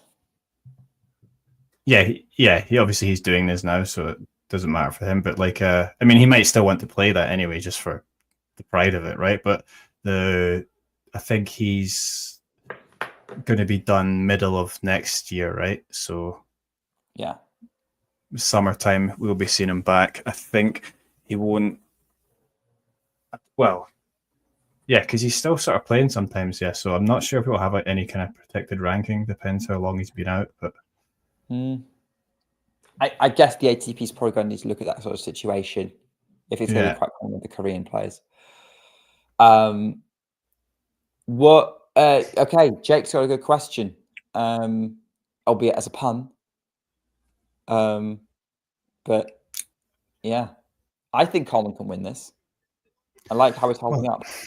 Yeah, now that we're here, it's like quite surprised. I mean, he looks calm and he's still going for it. I mean, I don't think I've not really seen evidence that the errors are getting to a level that's going to be a problem. He seems to be doing pretty solid. I guess as we get closer to the actual, the business end of the set, we'll see. But hang on, I think I need to ask my housemate how he's feeling.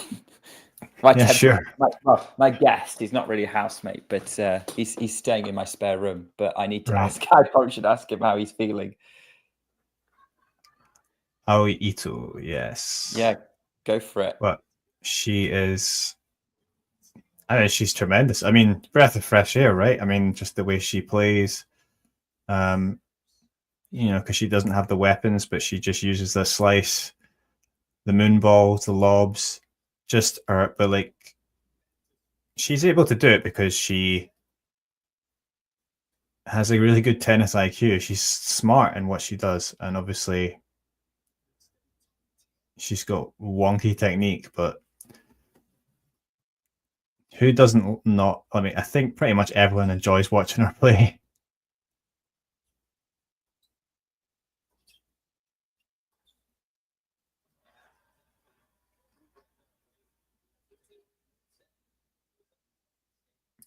Wong, though, is in trouble here.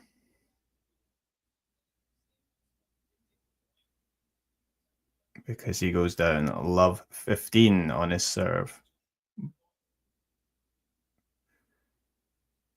But is he going to be able to get it back?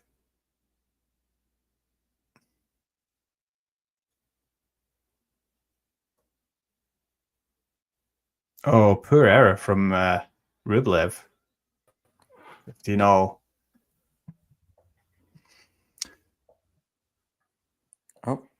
I've just checked on my friend, and he is hyped. He is really hyped right now. Yeah. Yeah, I would be as well. I am hyped, sort of. Yeah. But, you'd be more hyped if he was Korean. Well,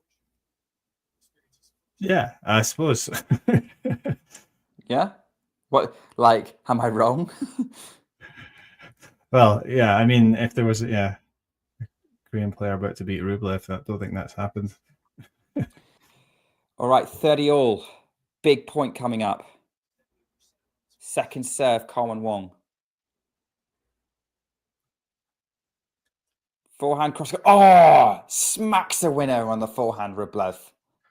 30-40, break point chance. Oh.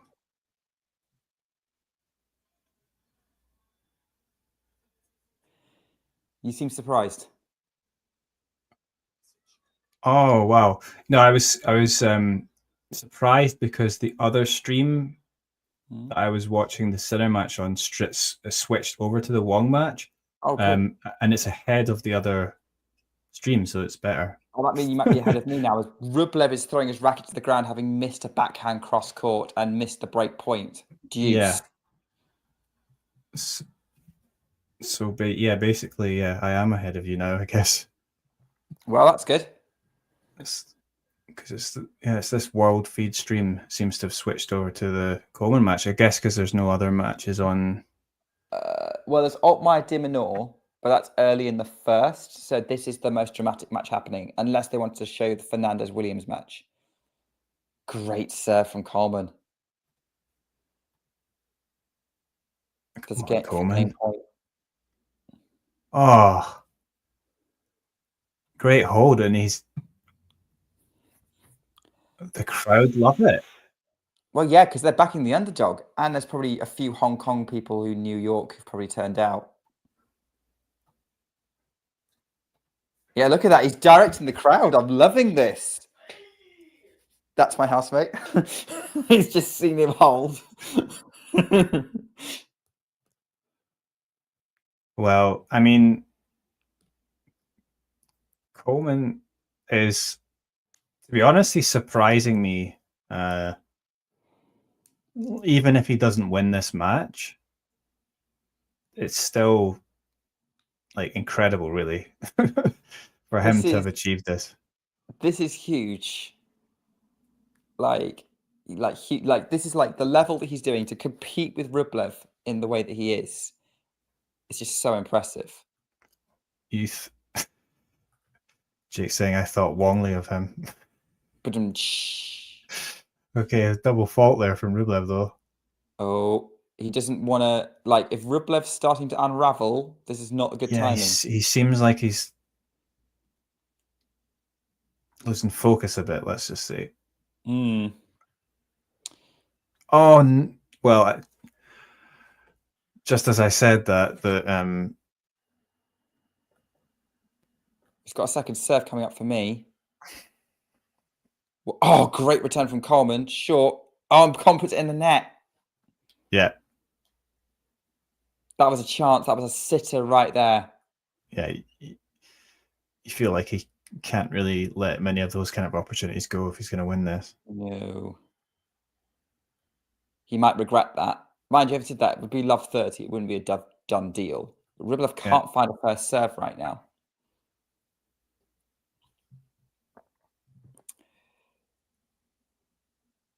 I think we've got a long rally coming up. Backhand from Coleman to the backhand of Rublev. Wong going inside out. For Rublev going up the line inside in. Now we've got cross-court forehand battle. Now Rublev's going to change direction inside out forehand. Backhand Wong. Right, what was Rublev it? inside out forehand. Backhand Wong to the forehand of Rublev. For the Wong forehand to come right at Rublev. It goes inside out. Still keeping it in the middle. Great backhand from Wong. Did he force the error? Or did he miss it? Coleman miss. Oh, shame. 30-15. It's close to the line. By the way, for those who might be interested in what else is going around the ground,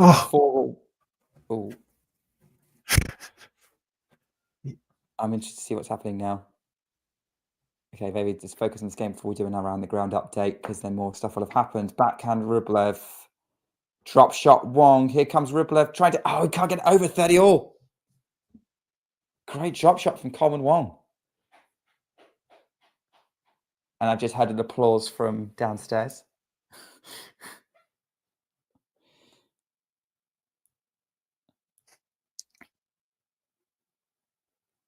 Oh, maybe the Wong puns are like firing Coleman up.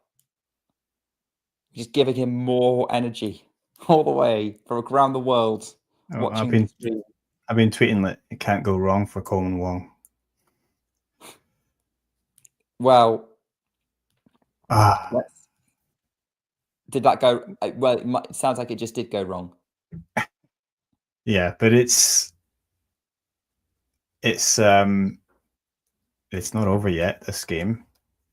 Backhand. Yeah, he's put the forehand inside out into the net. There's a couple of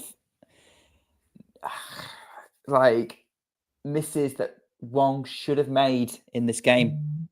I agree. Yeah, he's probably... Yeah, Rublev is not finding first serves right now.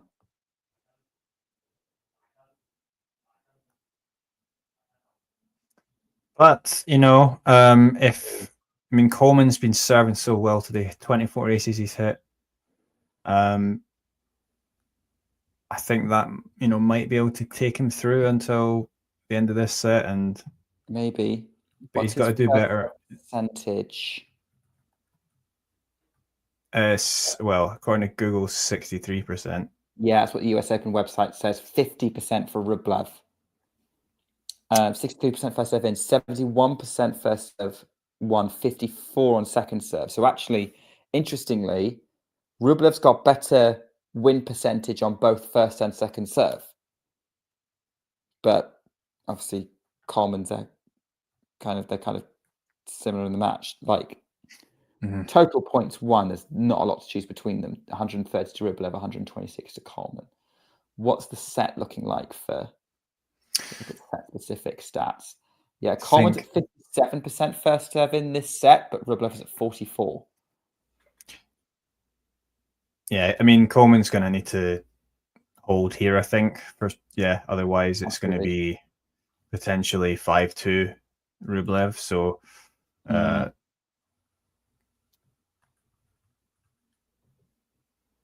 hold here and then. Yeah. So, by the way, as an around the grounds update, Alexandra Alexandra and Laura Siegmund are currently warming up on court 5. And Daniel Altmaier and Alex de Minaur at 5-all in the first set. And Venus Williams and Leylah Fernandez are 4-1 double break up in the second set. Setting a double break up. Oh, yeah, that's not a good forehand. And Coleman's ground strokes are getting a little bit looser, I'm noticing. Yeah, this I feel like after perhaps like missing some of those opportunities in the last game, it might come back to bite him here. Yeah, he could have broken that last, set up some break points in that last game. Come on, he needs. Just the scoreboard on the screen is annoying. Yeah, I mean, so far ahead. I can change it if you want.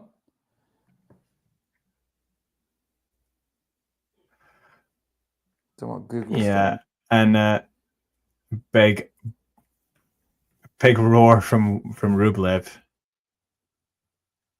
So Coleman could do with some of those aces right now.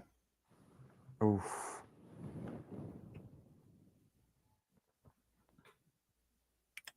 Yeah, he's going to really dig himself out of trouble. What? This is a crazy winner you're about to see. Here we go. Tease it up. Oh my word. That was so risky. So fine. Insanely. Jake, Coleman Wong's next opponent will either be, well, we don't know. He might not win this match. He could potentially get broken here. I can't see the scoreboard because I've got the screen I'm watching the tennis on over it. The winner of this will go through to play Rublev or Felix. Yeah. Forehand Wong. Forehand Rublev. Backhand Wong. Slice from Rublev. No, backhand from Wong was wide. Rublev up 4-2.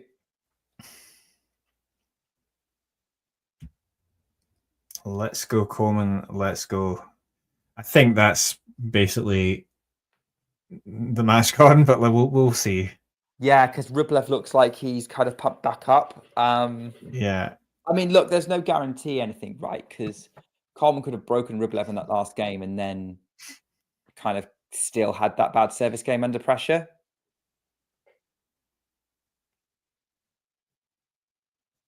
Because a lot of it has been his errors.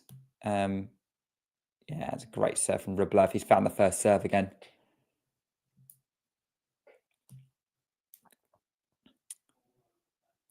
Oh. Well, that was good from Wong.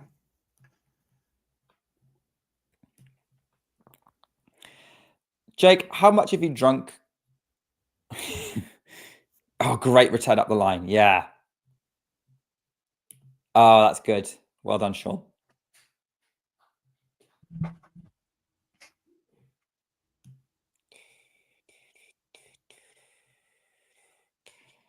Yeah, just a bit too many errors though in general from Wong now in this set, and obviously it's coming at a bad time.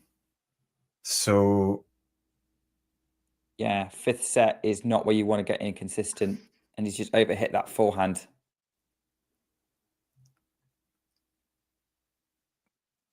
And this is where like the problems with the problems with Wong, as we've talked about, where he does get inconsistent. This is like in a match that as long as this, they were going to rear their head. And as high pressure, as he's missed that backhand, he's got his head down now.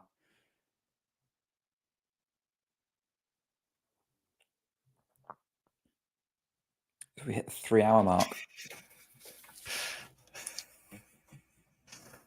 sorry, these puns. These puns. Only English people will make these puns, or English-speaking people will make these puns. Watch a Wong. That's the best one. I think we need to like put that next time we watch Coleman. Forehand into the Live net. Watch a Wong. 3 hours on the clock. Okay. This is it. Come on. Let's see if Wong can do something here. Here we go. Second serve it is. Is there a twist in the tail coming up? Oh! It's an error from Rublev, and the crowd like that, and it goes to juice. There is still hope for Coleman Wong. Oh yeah, the crowd are really into this.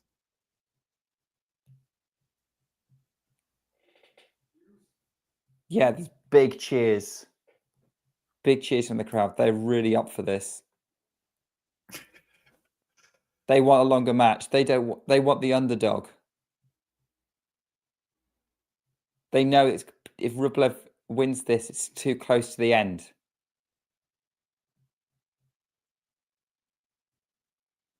Oh, that serve was too good from Rublev though.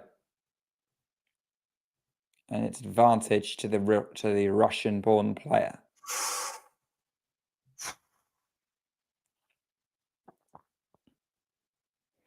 Who, let's face it, he will get through. Okay, yeah, it's Rublev. He gets it done, and he sits down to munch on his banana. He's just one game away from making the next round. Yeah, Ghosty, you're right. He is. I mean, he was really hyped when I checked on him just before when it was 2-1. But I do feel like Jake, yeah, he's a Coleman fan because he's also from Hong Kong. I have quite a few friends from Hong Kong, actually. Met a guy, like one of my course mates at university. We did politics together. And we'd go for lunch after lectures and we'd discuss philosophy and Star Wars. Are you in, where in the UK are you? Are you in London? No, right slap bang in the middle of England. Okay, I actually have no idea where you. Okay. No idea. No, I literally exactly halfway between Manchester and Birmingham. Okay. That's sort of. Does that count as the Midlands then, or were you? I am right in the middle of the Midlands. Yeah. Well, right, yeah, okay. kind of on that Midlands North border, but yeah, more Midlands. Yeah, the other people I know who are from Hong Kong, I know a few other people from Hong Kong who've all come to university near where I live to study physiotherapy. I know a lot of Hong Kong physios. Maybe they could be Coleman's physio. Yeah, if he's hiring. That is what my friend is currently studying. Coleman's he's still doing okay. Yeah. Let's make Rublev serve it out and see what happens. Absolutely. Jake, we need Silky to do a interview with Coleman. If we can get into a tournament where Coleman's playing. He played in Birmingham this year. I did it for Talking Tennis. The did interview you? with Coleman. Oh yeah, there is an interview with Coleman. Yeah, you did one. Last year. But then I think John met him at the Rafa Nadal Academy and just he just had a brief chat with him, like a brief chat, not any proper interview. I think he asked him about Fonseca. Because Fonseca beat Wong.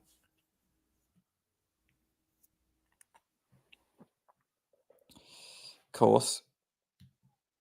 Interesting. It's kind of wow.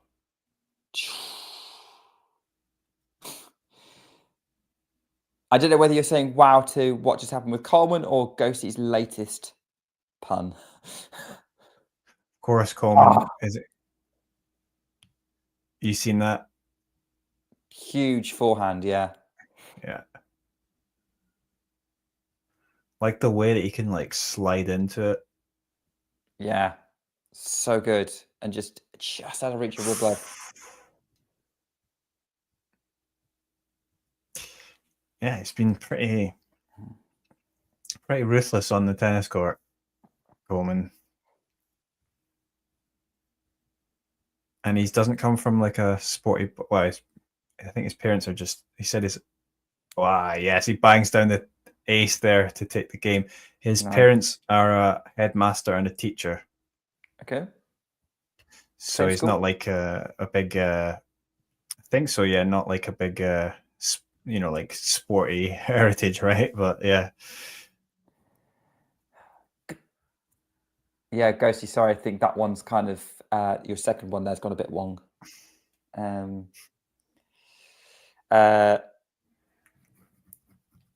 we go. So Rublev's gonna have to serve this one out.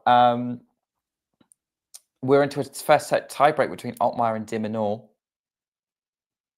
And Venus Williams and Leylah Fernandez are through 7-6, 6-1. They've just converted match point. Oh. Backhand forehand out Rublev. Throws up across court. Oh, Coleman shanks the forehand. Oh, just makes it in. Backhand Wong to the forehand of Rublev at the line. Cross court from Wong. Oh, into the net. That one ends up in the net. 15 love. He's still fighting. I like this. I think he would have gained a lot of fans, though, from people watching this. Hopefully. All 10 people watching the stream? No, I meant people in the stadium and watching at home. But yeah. That was good. We've only got 10. Well, live now, I think it's probably more over the course of the stream, but yeah. We didn't do a joint Tennis Asia stream, unfortunately. So it's okay. 15 all. Great shot from Wong there to get the point. Come on, Coleman. Oh, it's so difficult though. Wong's 10 fans are all here.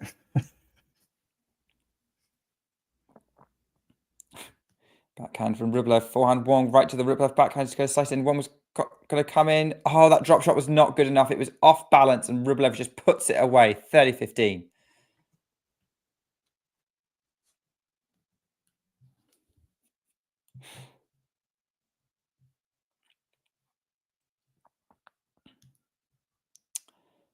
Rublev stepping up at 30-15 to serve.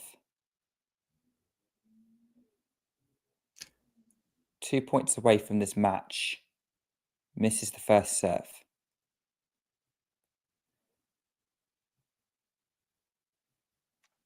Oh, was that? No, it was let.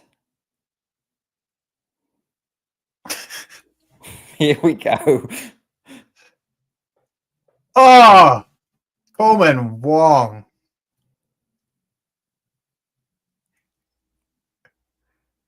That is one. Wow. That was ultra brave on the return. Jake, he's chest thumping. He's like, yeah, but it's good. It sends a signal here. Rublev might get nervous. Let's see what happens. yeah, it's not. He's not going to make it easy for Andrei Rublev.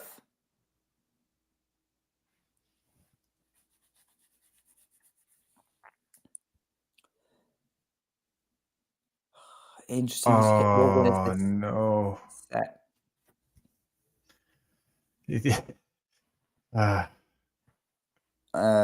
I take it he's missed a shot. Yeah, but I mean, the second serve returning to the net. He was going for it, but it was poorly executed. So match point. Andrei Rublev. It's going to be the fourth round of the US Open. It's a second serve. Oh. Okay. Is it another second serve return into the net? Yeah. So it is Rublev who wins in 5 sets, and it does eventually go wrong for Coleman Wong. But what an effort and great entertainment. Definitely. Like, this is such a good match. And Rublev is one of the few seeds who survived a 5-setter this tournament. And he survived his own tantrums as well, which is a big thing. That was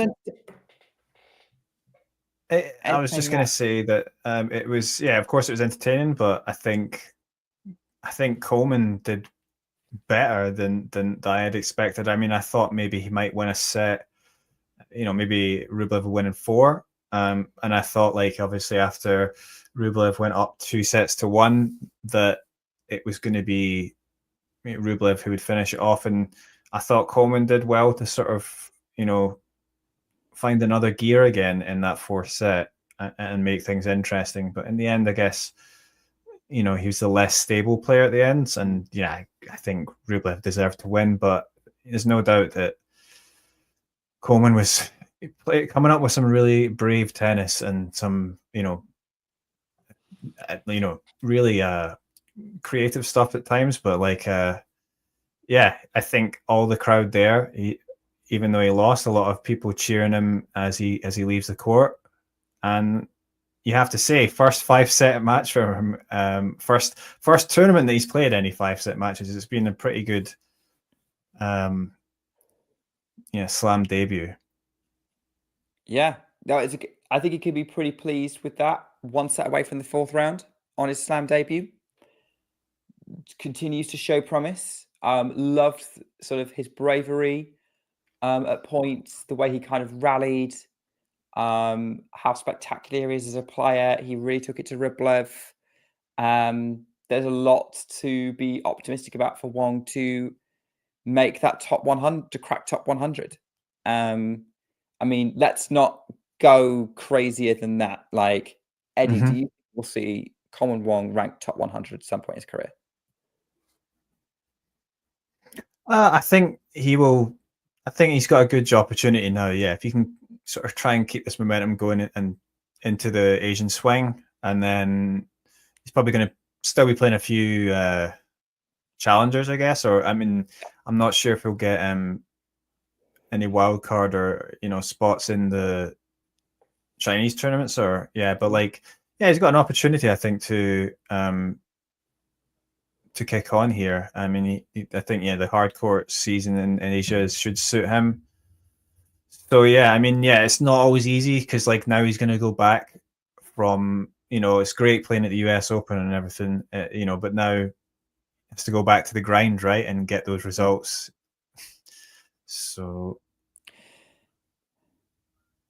well, we'll wait and see what happens. A lot of work still to do for Coleman Wong, and a lot of work still to do for Andrei Rublev, who is still in this tournament. He is probably going to be happy to make it. Thoughts on sort of him and where he's at? Is this going to be a good US Open for him? sort of regardless of how round 4 goes against whether he's playing Zverev or Auger-Aliassime, more likely Zverev. How do you see? Do you think this has like been a good US Open for him given the season he's had?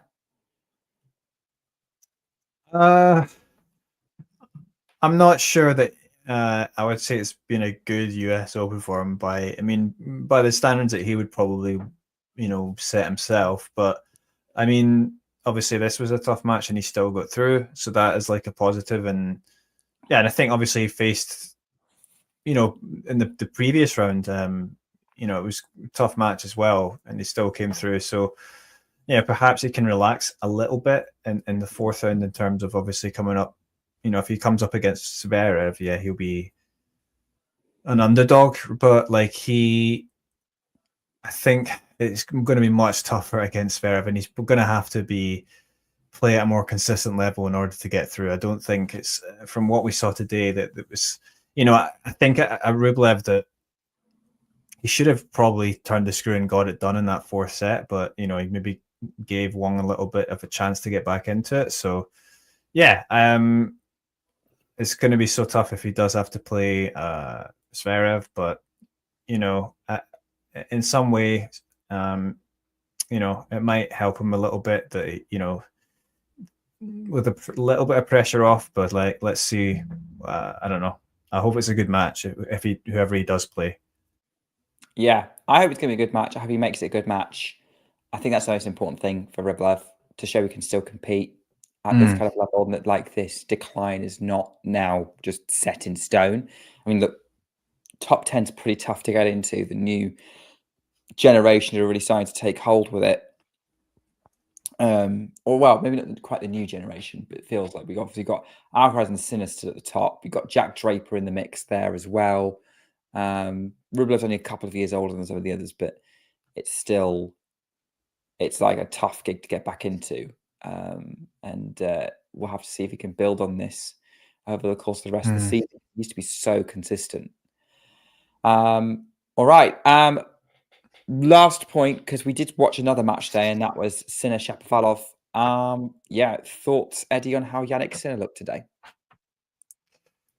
Well, I think you and Isabel saw more of that than me. It's certainly the first part of the match, because I was more focused on the Wong match. But then it seemed to me that, yeah, he was struggling on serve. I mean, the serve percentage was low. He wasn't getting much in terms of his much off his first serve in terms of 3 points, and obviously Shapo on the other hand was doing well. So I think it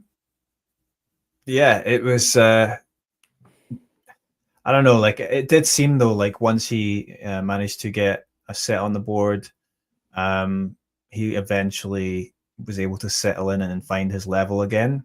And so I'm not sure it's any big concern going forward. Obviously Shapo is a pretty good player. I think it was good that he managed, obviously, because he went down a break in that third set, and the way he fought back, it felt like a bit more like the Sinner that we know, right? And that's sort of how he finished off the match, right, in that fourth set as well. So yeah, I mean, I think it's going to be interesting. Obviously, he got a bit lucky in Wimbledon with the match against Dimitrov, and maybe this is a little bit of a stumbling block here as well. But I think he might be able to relax a bit and not. I think he'll be more consistent probably in the next match, whether that's against Bublik or Paul. But although Bublik, as I said before, could cause a bit of trouble for him, so but you never really know. But I mean, I don't know. You saw more of it than me, right? Yeah, I wasn't sure how much you'd seen it, because you were kind of crossing between the two. I was kind of jumping between the two, which is Isabel was focusing on Sinner. I think she would say much the same as you did. I would say much the same as you did. I think Sinner, he did struggle a bit. I think Shapovalov was kind of challenging him and going toe to toe with him. Once Sinner kind of hit a groove, there was nothing anyone could do, and I think he's going to stay in that groove for the rest of the tournament. It's going to be like Wimbledon. Whether he wins it, I don't know, but that's going to come down to Alcaraz, I think. But yeah, I think that's kind of where I'm at with that. I think you saw enough to kind of draw enough of a conclusion from it, and sort of one I would agree with. Well, Eddie, it's been fun, almost 3.5 hours with you. Are you going to get some sleep? Yeah, for sure. Yeah, I'm going to try and get some sleep, and yeah. But I was glad I joined. It was still a great, fun match to watch. And yeah, both matches actually ended up being pretty good. So yeah, thanks for doing this with me. And You're welcome. yeah. No, I'm glad we did. I'm glad we did this one. This was a good match to choose. And yeah, I guess we'll see you for any more kind of Asian player action coming up. Is it just Osaka left now in the singles? Naomi Osaka, yeah. I mean, and then I guess Rebecca and Bublik count as well, but like because they represent Kazakhstan. So yeah. Yeah, well, maybe we'll see your thoughts on the Osaka golf match when that happens in a couple of days. Oh yeah, absolutely. Looking forward to that. I'm looking forward to other things about the US Open as well. Thanks for doing the stream, Eddie. Thank you everyone else for joining and making this so much fun. Couldn't put a foot Wong today with you lot. And I hope you all enjoyed today. I'll see you on another stream at some point. But in the meantime, take care and keep talking tennis. If you enjoyed this video, make sure you hit that like button. Don't forget to subscribe and click that notification bell so you don't miss out on all things tennis.